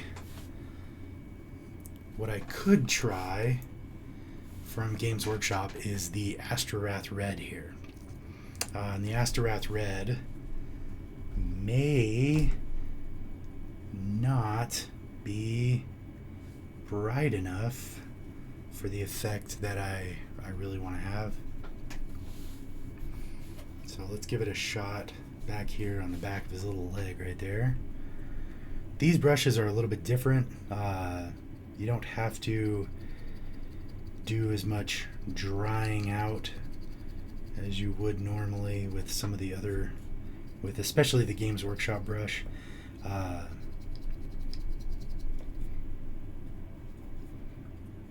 I don't know. It's subtle enough that I'm pretty sure I can cover it up if I don't like it. But I can see it. What I do not want to do is I don't want to go through all the trouble of putting on mahogany and then burnt red to keep a nice dark red color, and then I end up putting on some of that more peach, pinkish colored coral maybe of the Kindle Flame, and then the model looks much more peachy. I don't want it to be peachy. I want it to look red. Hopefully that makes sense. I'm using this smaller brush because it is a little bit easier to control. I can get it in the smaller places. It does take more time because you're definitely not covering as much real estate as you would with the larger domed dry brush. But what it does mean is that when I miss, if I hit a part of the model I don't want paint to be on, or red paint, it's not so bad. Alright.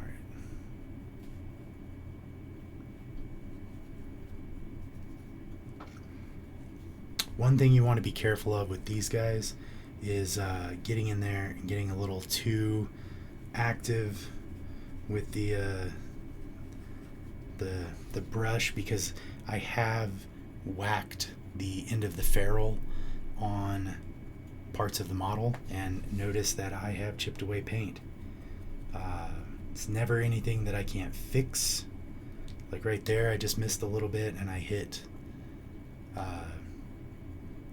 right here on the gray bit instead of on the red, but it's okay. So coming across the top here can be a little bit tough because I don't want to just deposit this stuff everywhere along the top of this model. I just want to get the little panel lines. I want to get that little dome wart looking thing sticking up. And I want to try to keep away from getting it on the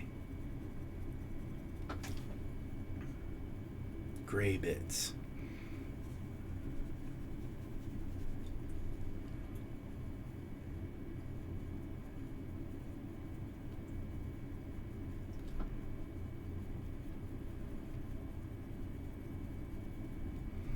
So this may have actually been easier to do this bit of dry brushing with the straight flat brush from Games Workshop,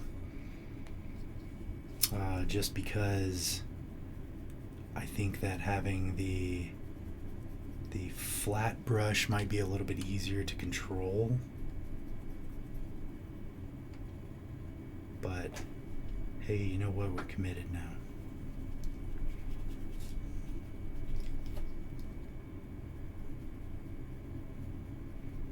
Just need to be cautious and patient.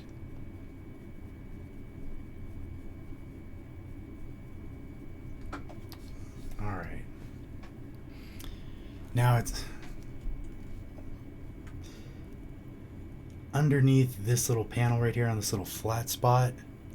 I'm looking at the screen and I can actually see some ombre effect going on, which, like I said, I don't want to take this up so high that it turns into like a pink. I want it to stay a nice red, but I do want to get enough of this contrasting color on here that it gives it some depth. So I'll work. And the fun part about dry brushing is that if you're gentle, you can just use a fingernail to scrape off some of the excess.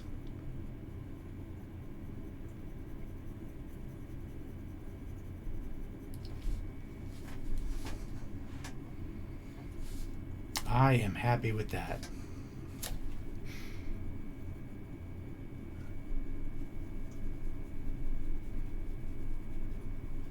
Red is a very bold color. I cannot remember. Maybe it's blue. I'm thinking of blue. Never mind. If you're an optometrist, chime in with your eyeball knowledge, because I think I was about to say something incorrect about how well the human eye processes different shades. I was about to say it's red, but I think it may just be blue. In the dark, it can be a little harder to distinguish blues.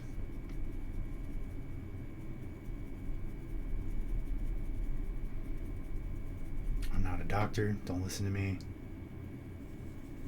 If you need medical advice, go to your doctor.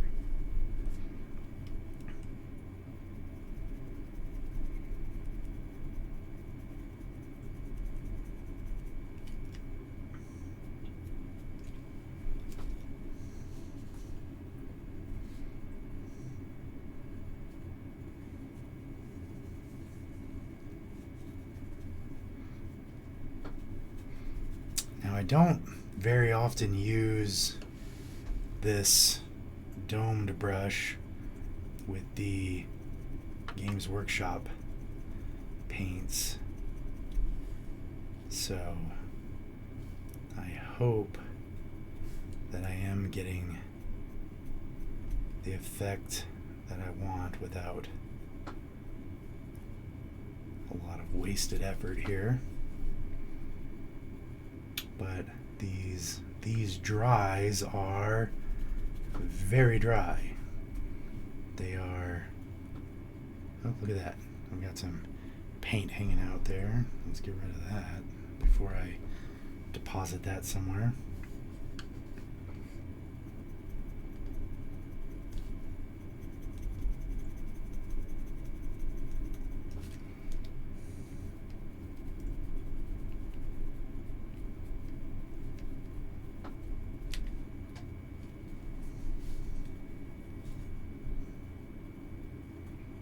I think we're getting there.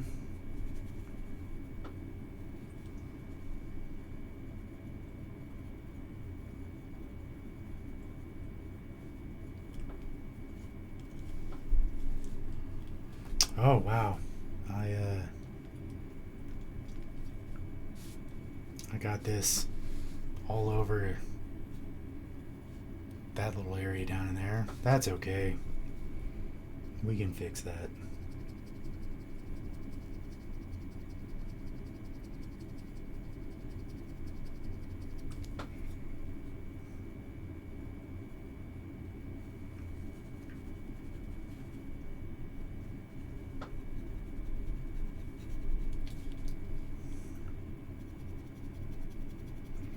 If you do get to one of these spots, I've done it before, where, you know, if I'm getting down towards a spot where I feel like I cannot, where I really need to get a dry brush on it because of whatever the angle that it's at, or whatever reason it is that I feel like it needs to be highlighted with a dry brush, if I don't think that I can get in there safely, there's no reason that I can't just put the paint away, put the dry paint away, and then bust out the next shade higher of paint and just do some edge highlighting instead. Absolutely great, Scott. I don't know how old that message is, but we are doing some Battletech minis. I'm working on a Victor right now.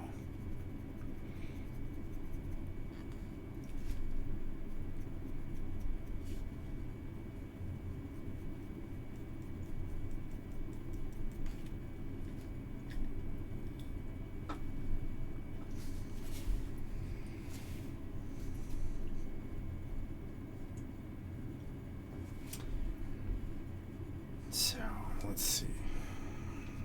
That guy. Yep.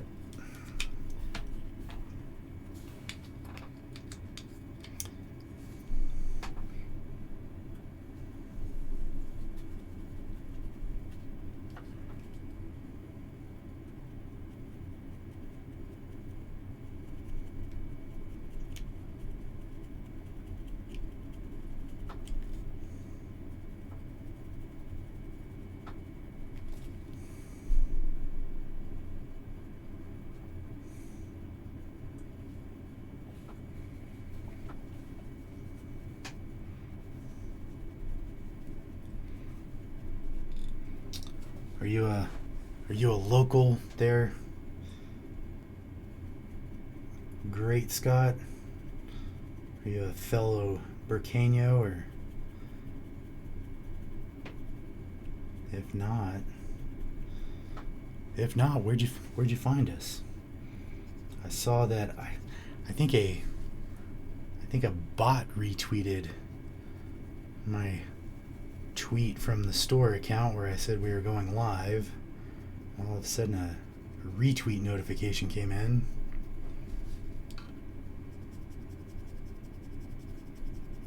Well, awesome. Did you hop in this one because it's 1.21 gigawatts? That's a great Scott reference, just in case.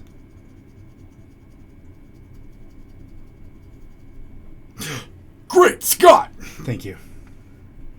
I once yelled out 1.21 gigawatts in a Texas roadhouse. I do believe libations were involved, and I just yelled out, "Great Scott!" And then from somewhere across I yelled out 1.21 gigawatts, and then from somewhere across the restaurant, with perfect timing, somebody yelled back, "Great Scott!" And that had to be 15 years ago, and it's still in my brain. Some people peaked in high school. I peaked at Texas Roadhouse.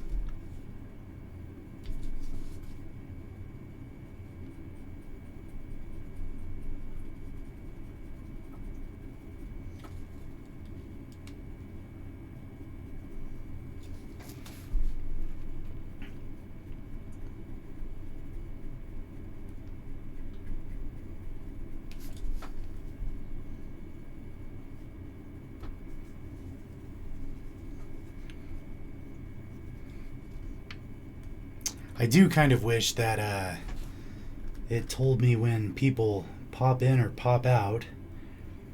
That way I know possibly who the heck I'm talking to, or if I could at least say hi to folks when they jump in.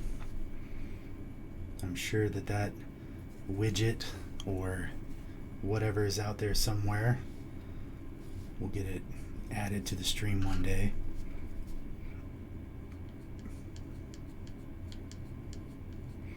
Because I'd love to be able to ask questions and all that, but I could be sitting here talking to you, and then you take off, and I'm down here with my head buried in this mini, and I don't even realize that you've left, and then I'm just talking to thin air.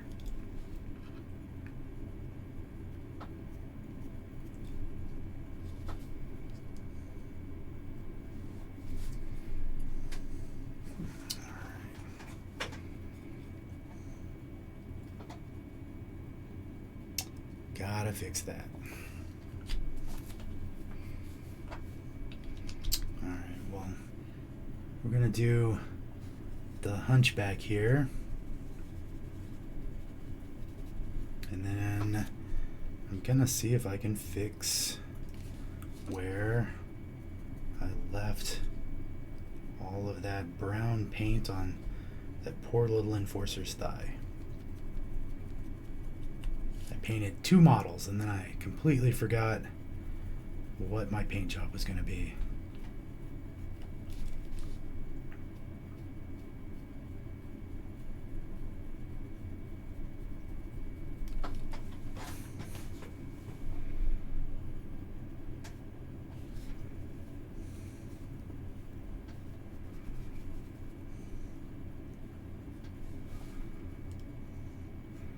Speaking of keeping you on your toes, if you're an elephant, you're always on your toes. Because elephants have evolved to basically walk like this instead of like that, like we walk. So an elephant's instep is like way up in there. So if you ever see an elephant, I don't know, offer to buy them some orthopedic shoes.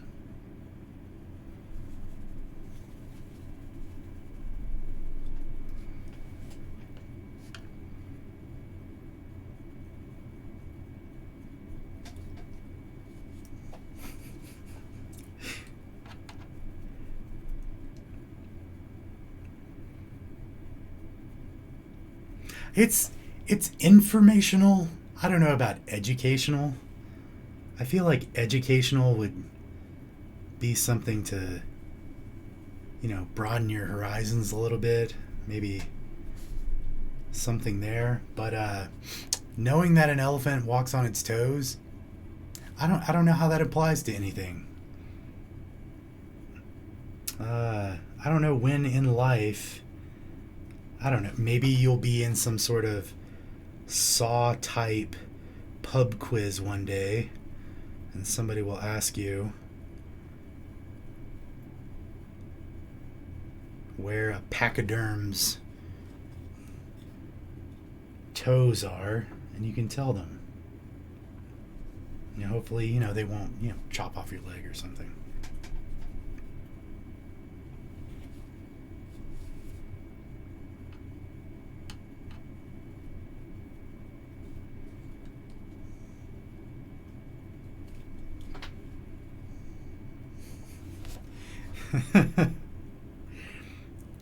Tell you what, if you ever want to be furious, look up the fact that there are legless lizards. They're not snakes. They are legless lizards, not snakes.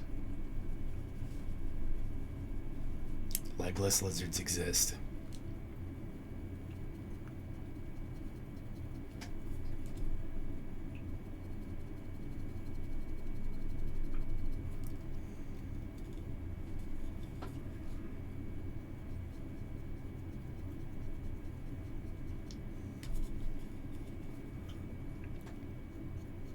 Yeah, they were in the same foxhole with Cotton Hill when, he got his shins blown off.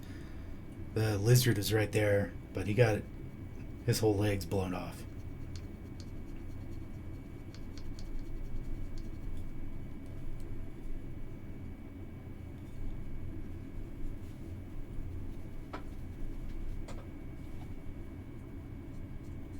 But how annoying is that? Like, you're just living your life, doing your thing, and then you go down a rabbit hole on Wikipedia one day and you find out that there are legless lizards. They are lizards that are legless. And if you saw one, you would be like, that's a snake, but it's not.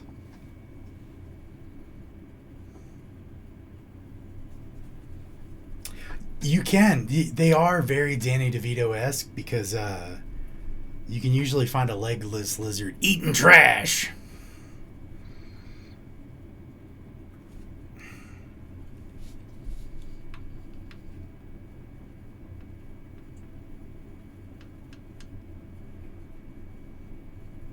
Or in a Tim Burton movie.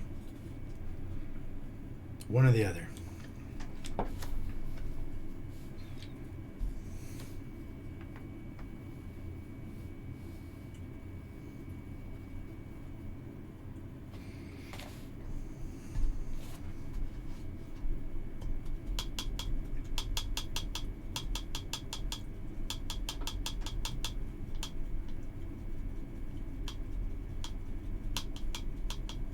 Now I kind of want to go get.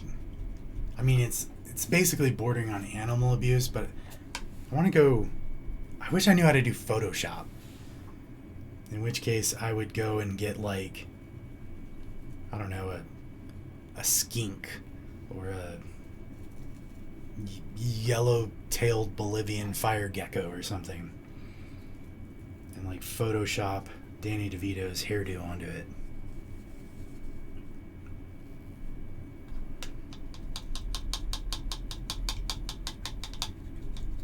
A little Danny DeVito snake.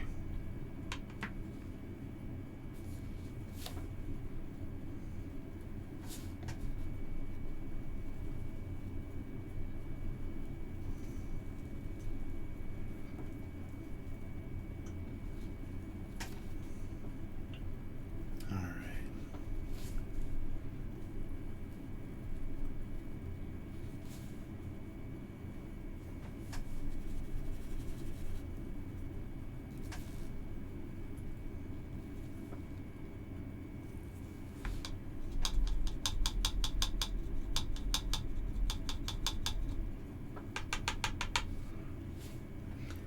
So considering your handle is Great Scott Minis, I'm assuming you either are an enjoyer of miniature models or you are someone else who paints. In which case, what do you paint?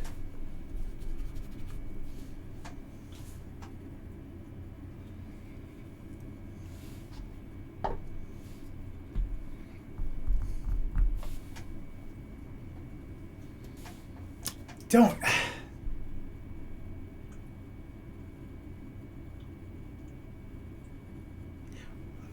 I'll be more specific.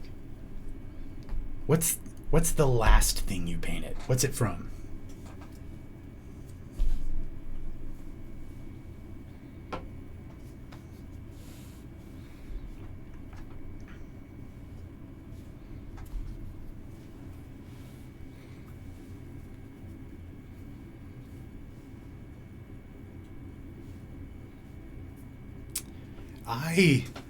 I dig the Stargrave minis that they came out with.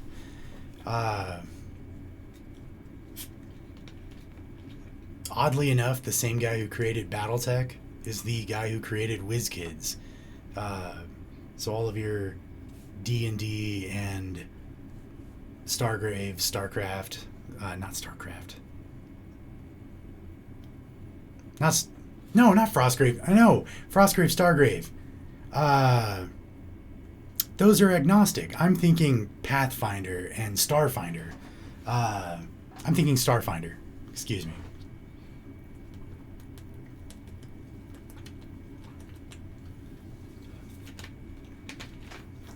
Are they doing official Frostgrave, Stargrave minis? Because our crowd here at the store just uses whatever they find if it looks cool.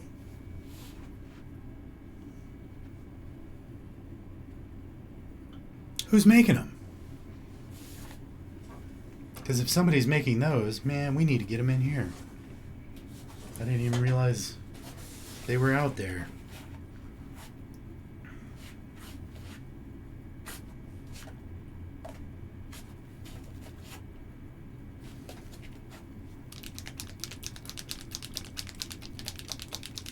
Oh, North Star. We have an account with North Star. I'll have to ask one of the other guys. One of our cooler guys who actually plays those. Yeah, we set up an account with North Star not too long ago. I can't remember if it was for Frostgrave, Stargrave, or who it was for.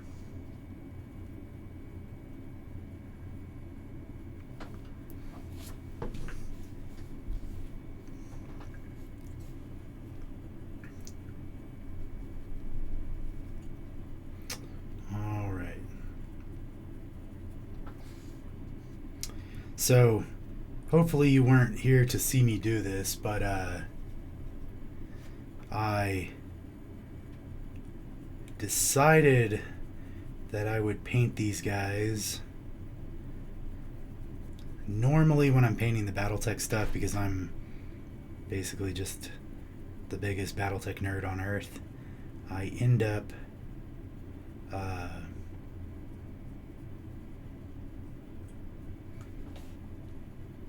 painting them almost every time just by finding panels. So I'll pick out some little panels here or there. Oh, just as an example.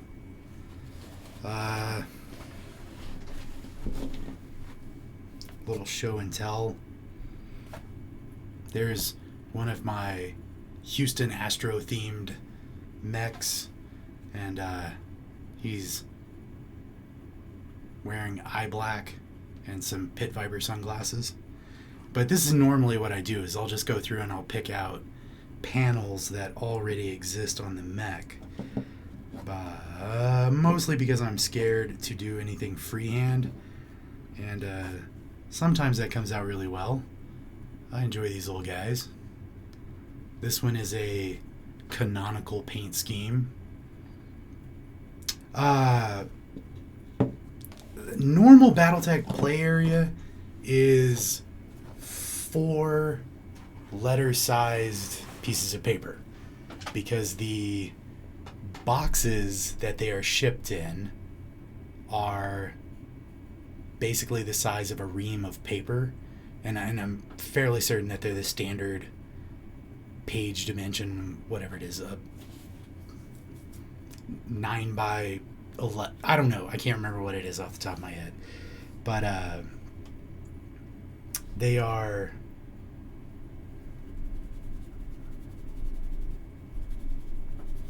the maps. No, it's really not. The folks who created Battletech wanted you to be able to play a epic game on a smaller map. So the size of the base here, I can't remember if this is 1.25 inches, 1.5 inches hex, but whatever this hex is the size of the hexes on the map. And something like a machine gun, if a mech is equipped with a machine gun, it only fires 3 hexes out. So if you were standing here and I am 1, 2, 3, 4 hexes away, I am now out of range of you're now out of range of my machine gun.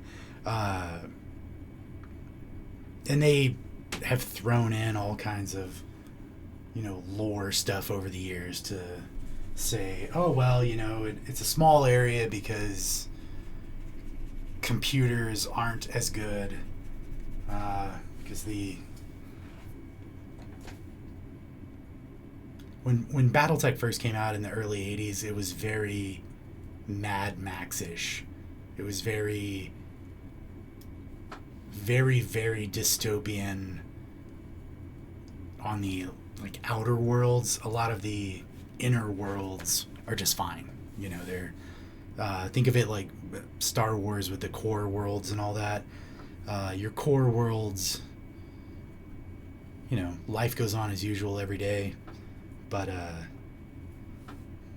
in BattleTech, like if you lived out on a agrarian planet or something like that, things could go very poorly for you very quickly. So I put some neutral gray on there. I don't think any Dawnstone will really help. So let me put a little bit of the long beard back on there.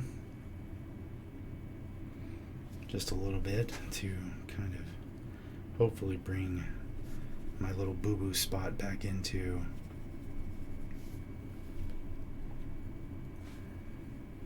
compliance.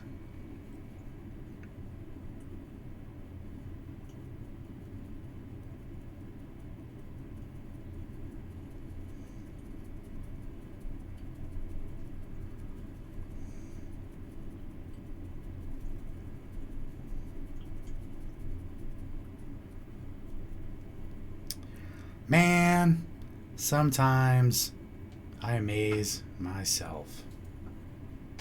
That's not perfect, but you know what?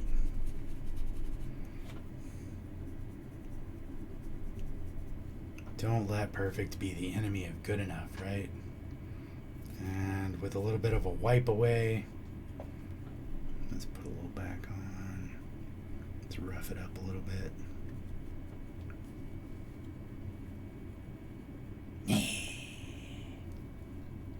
No one will ever notice. Someone will notice.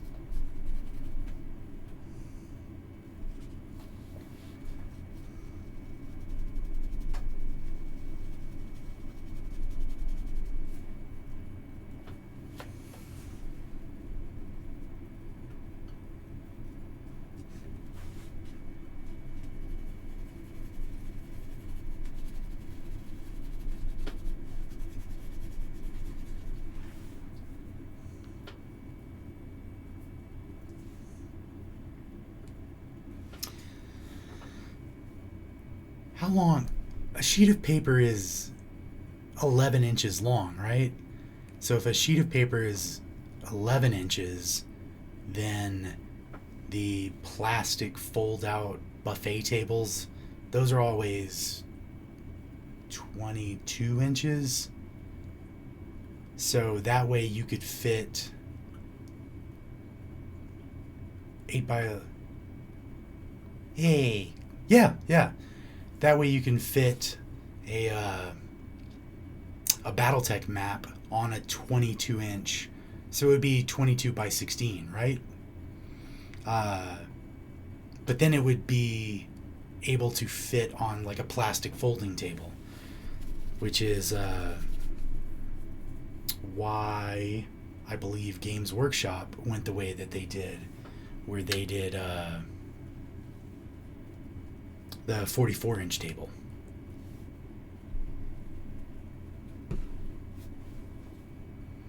Yeah,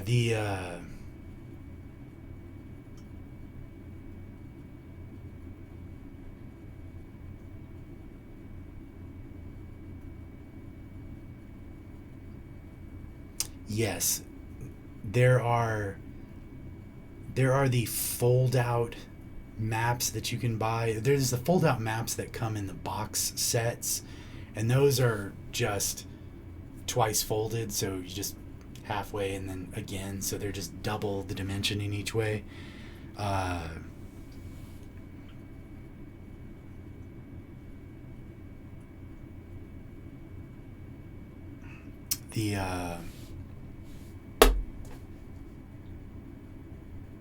The neoprene maps, the official neoprene ones that Catalyst Game Labs sells, those are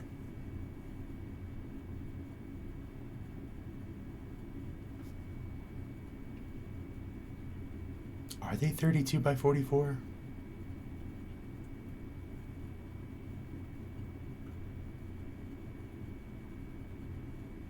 All I know is that the tables that I bought for the store are 44 by 60. 44 by 72.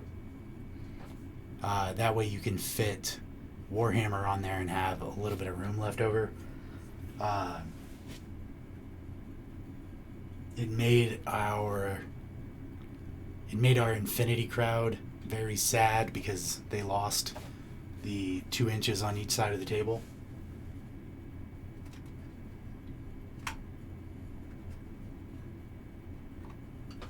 But they'll be okay.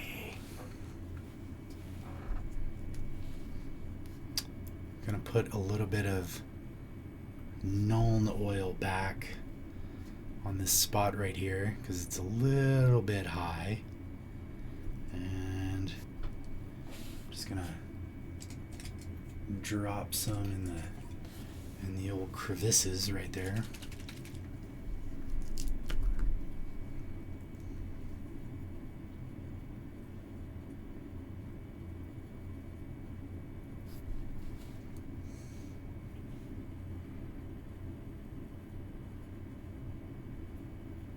Just a little bit on here to darken this down a little bit.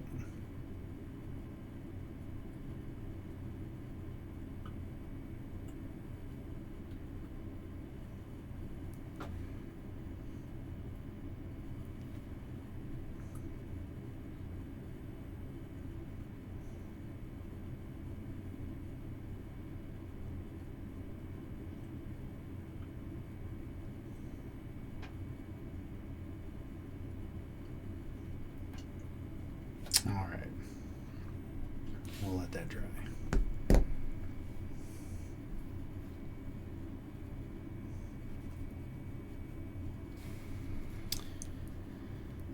I do feel a little bit silly because I've been live with the stream for 3 hours now, and I have recorded about 2 hours and 40 minutes, and it seems that I get to a certain point during the stream and it's, man, I'm getting tired. Oh, I don't know how much longer I can keep this up, and then I get to the last second and all of a sudden I'm excited to be almost done. And now it feels like I have all the energy in the world again.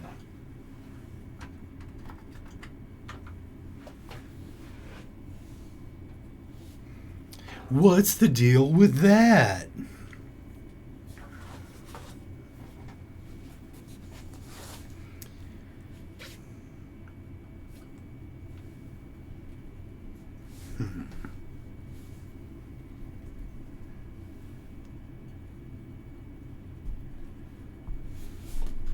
Oh, I didn't put Kindle Flame on there. I put Astorath on there. So, I want to do a little bit of a... Oh, that's orange. That'll look way too weird. I want to do a little bit of manual edge highlighting on a few spots just to kind of bring things a little more even.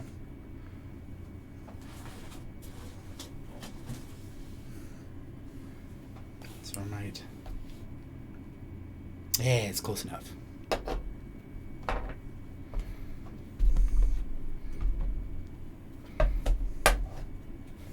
I don't know what... Like I said, I have no idea if you're a local there. Old Great Scott. It's always a little embarrassing.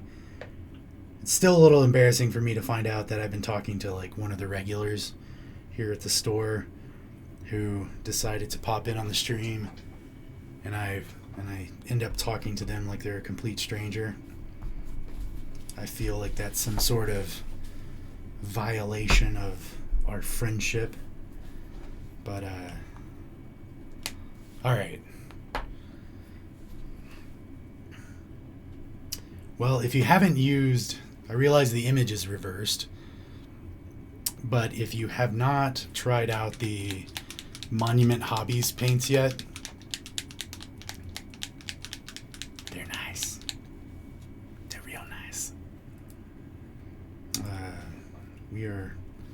We're definitely liking them a lot here at the store. All right, that's plenty of red.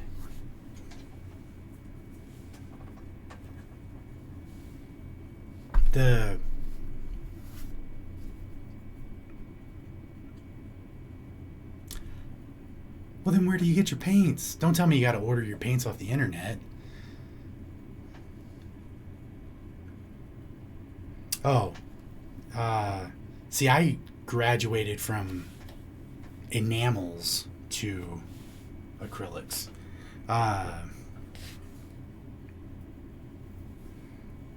The Monument Hobbies paints are really nice. With the glue style droppers on them, the glue style caps.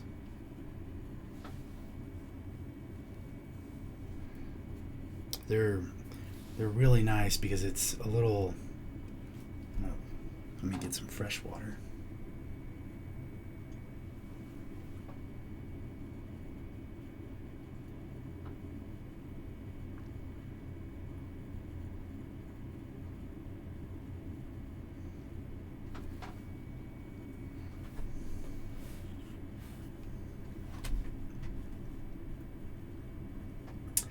I've never used Reaper before. Uh, but the AV paints, I constantly hear compliments about them, but I'm still a little salty that they use World War II German names for a lot of their paints. Like you can go get Dunkelgelb and Luftwaffe Blue.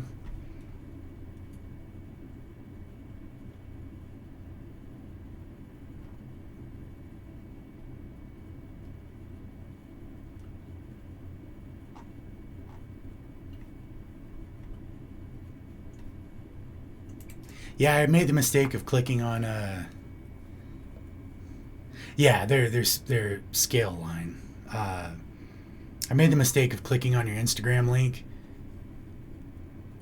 What are you doing watching me?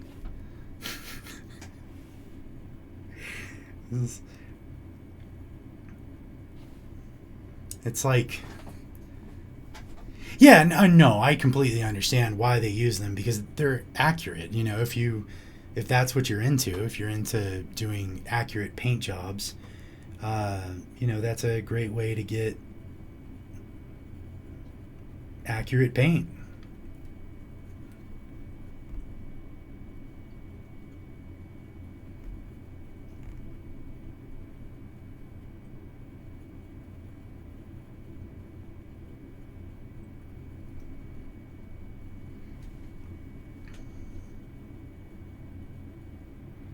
Uh, have you used any Turbo Dork paints? I'm guessing if you've heard of and you're using Monument stuff, which I don't think we knew even existed for a long time here at the store because none of us are your level of painting.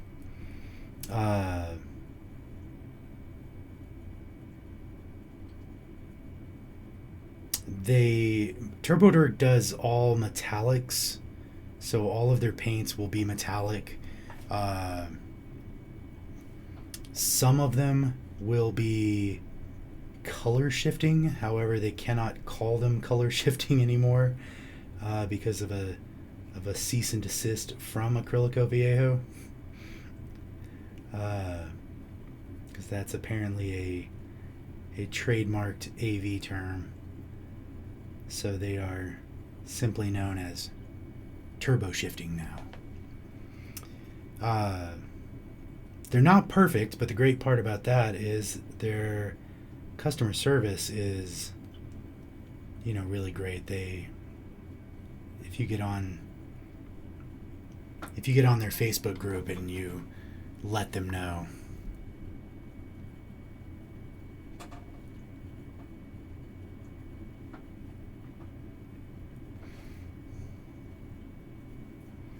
Yeah, one of our employees, her husband is a tattoo artist, and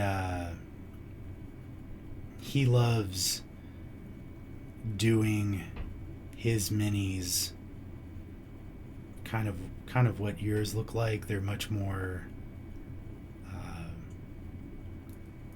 involved with the shading and whatnot.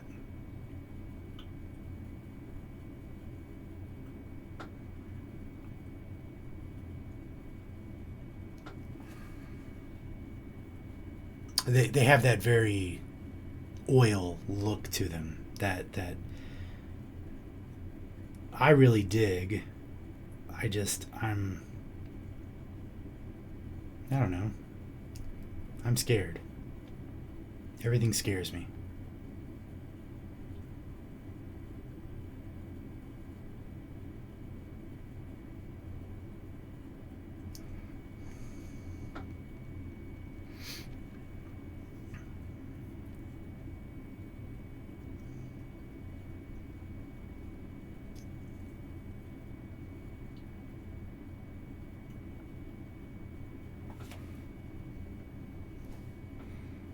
Heck, I'm sitting here doing some manual edge highlighting for the first time in forever.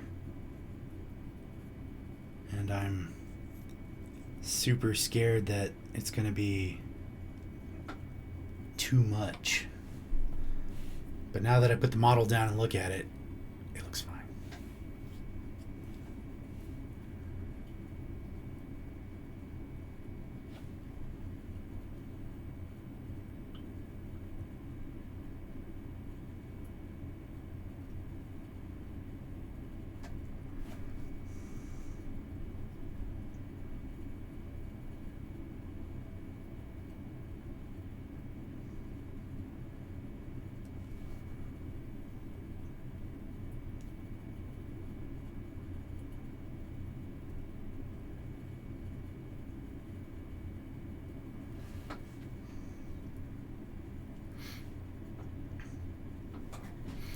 Hey,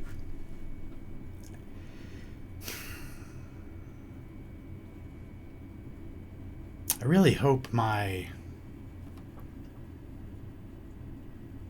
camera setup here is conducive to a good image.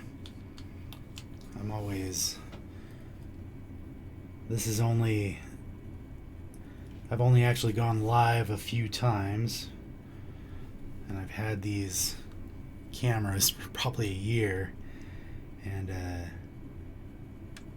was just completely scared of getting on here and looking a fool, so I haven't had a whole lot of practice with them, which is kind of funny because if you think, hey, I don't want to look like a fool doing something, I should probably practice doing it, right? Nah.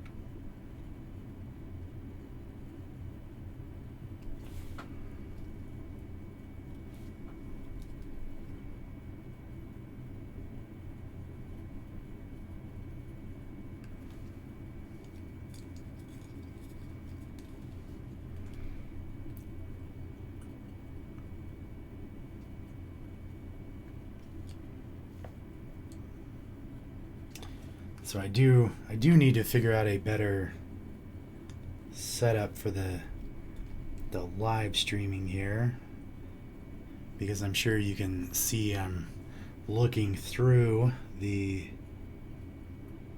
the ring light that I have. And while that gives me great light on the model,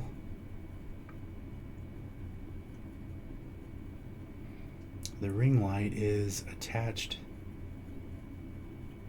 to an arm that's mounted to the desk. And so every once in a while when I bump it, even if I just bump the desk, I'll give you guys a little bit of seasickness there.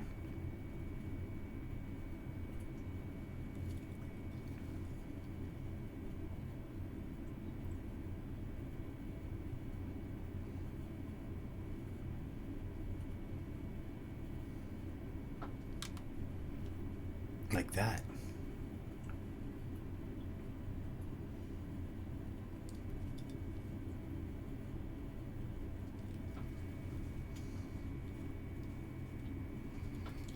Alrighty.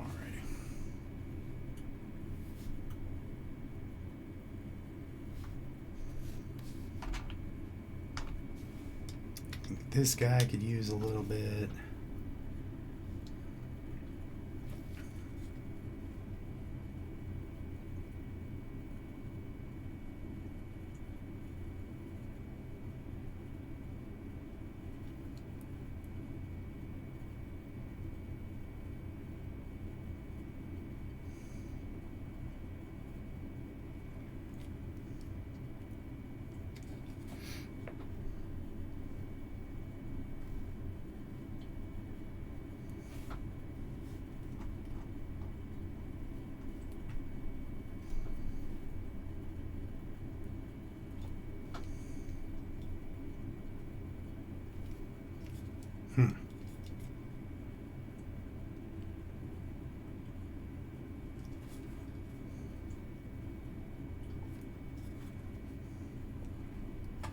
So the app that you're working on, I was gonna say, I don't know if you are just making a free to use or something, or if you're actually working for someone.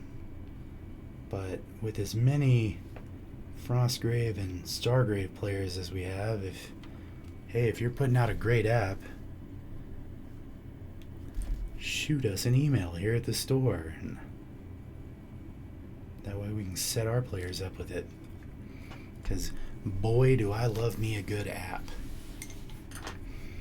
I do really wish that there was a nice, faster record sheet app for Battletech.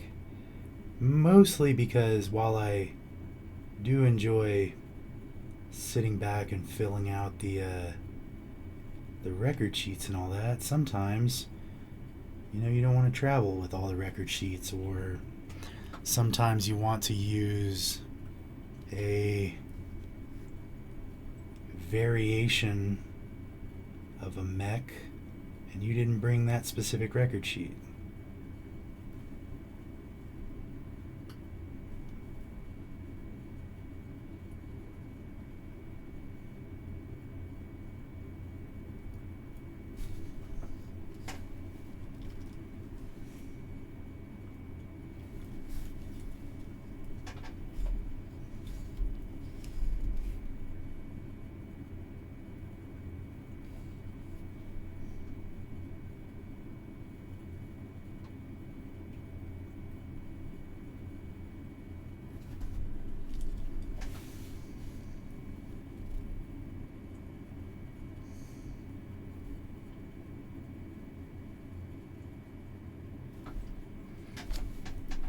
Yeah, that's what we keep running into with Battletech, because the rules are 40 years old, and we don't basically I'm finding out that we don't all play with the same rules. And I wish that the rule book had an index, but it doesn't. I don't think it does. It might, and I'm just lying.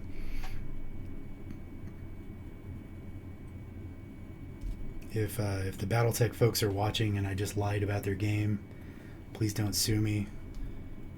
I'm like Tex, I have no money.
Well.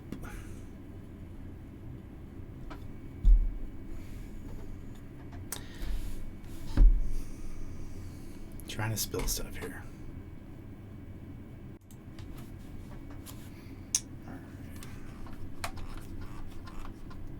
Shut this little guy off and get it out of the way.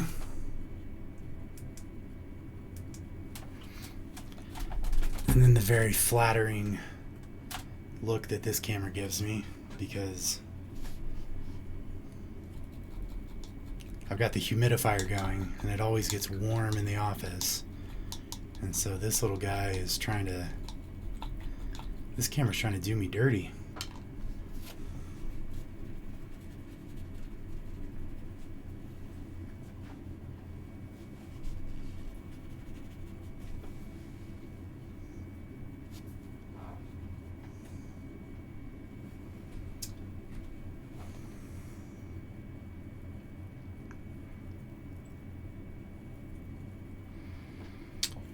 Well, thanks for dropping in and checking out the stream.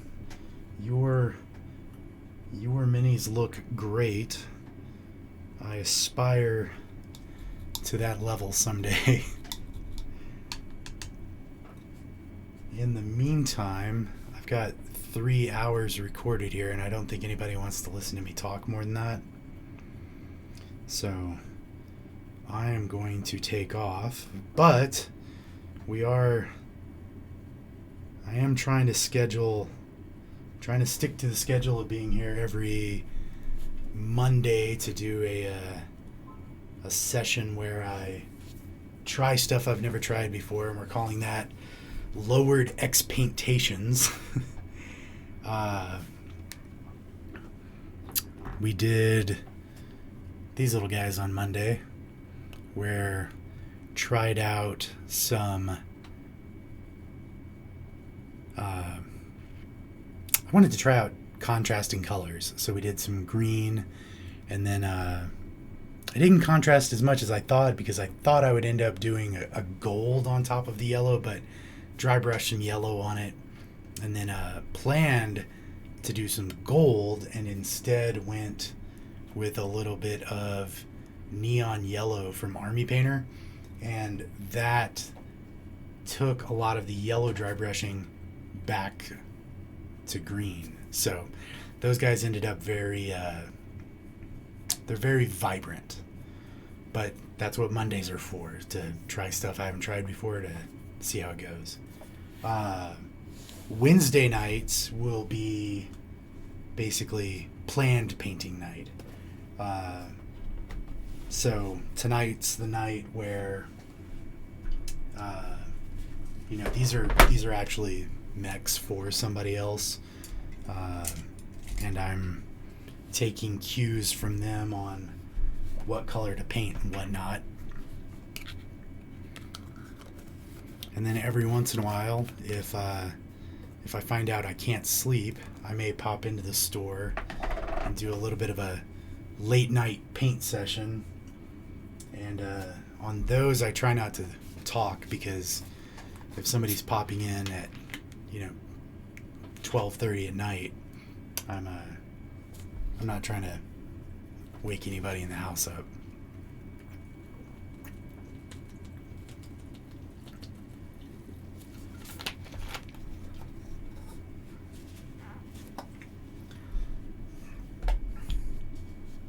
But yeah, I'll go check out your Instagram, and I'll probably throw the store account on there with a follow. And in the meantime, good luck. Hopefully the app goes well, and whoever else is out there, thanks for stopping by. We'll see you guys next time.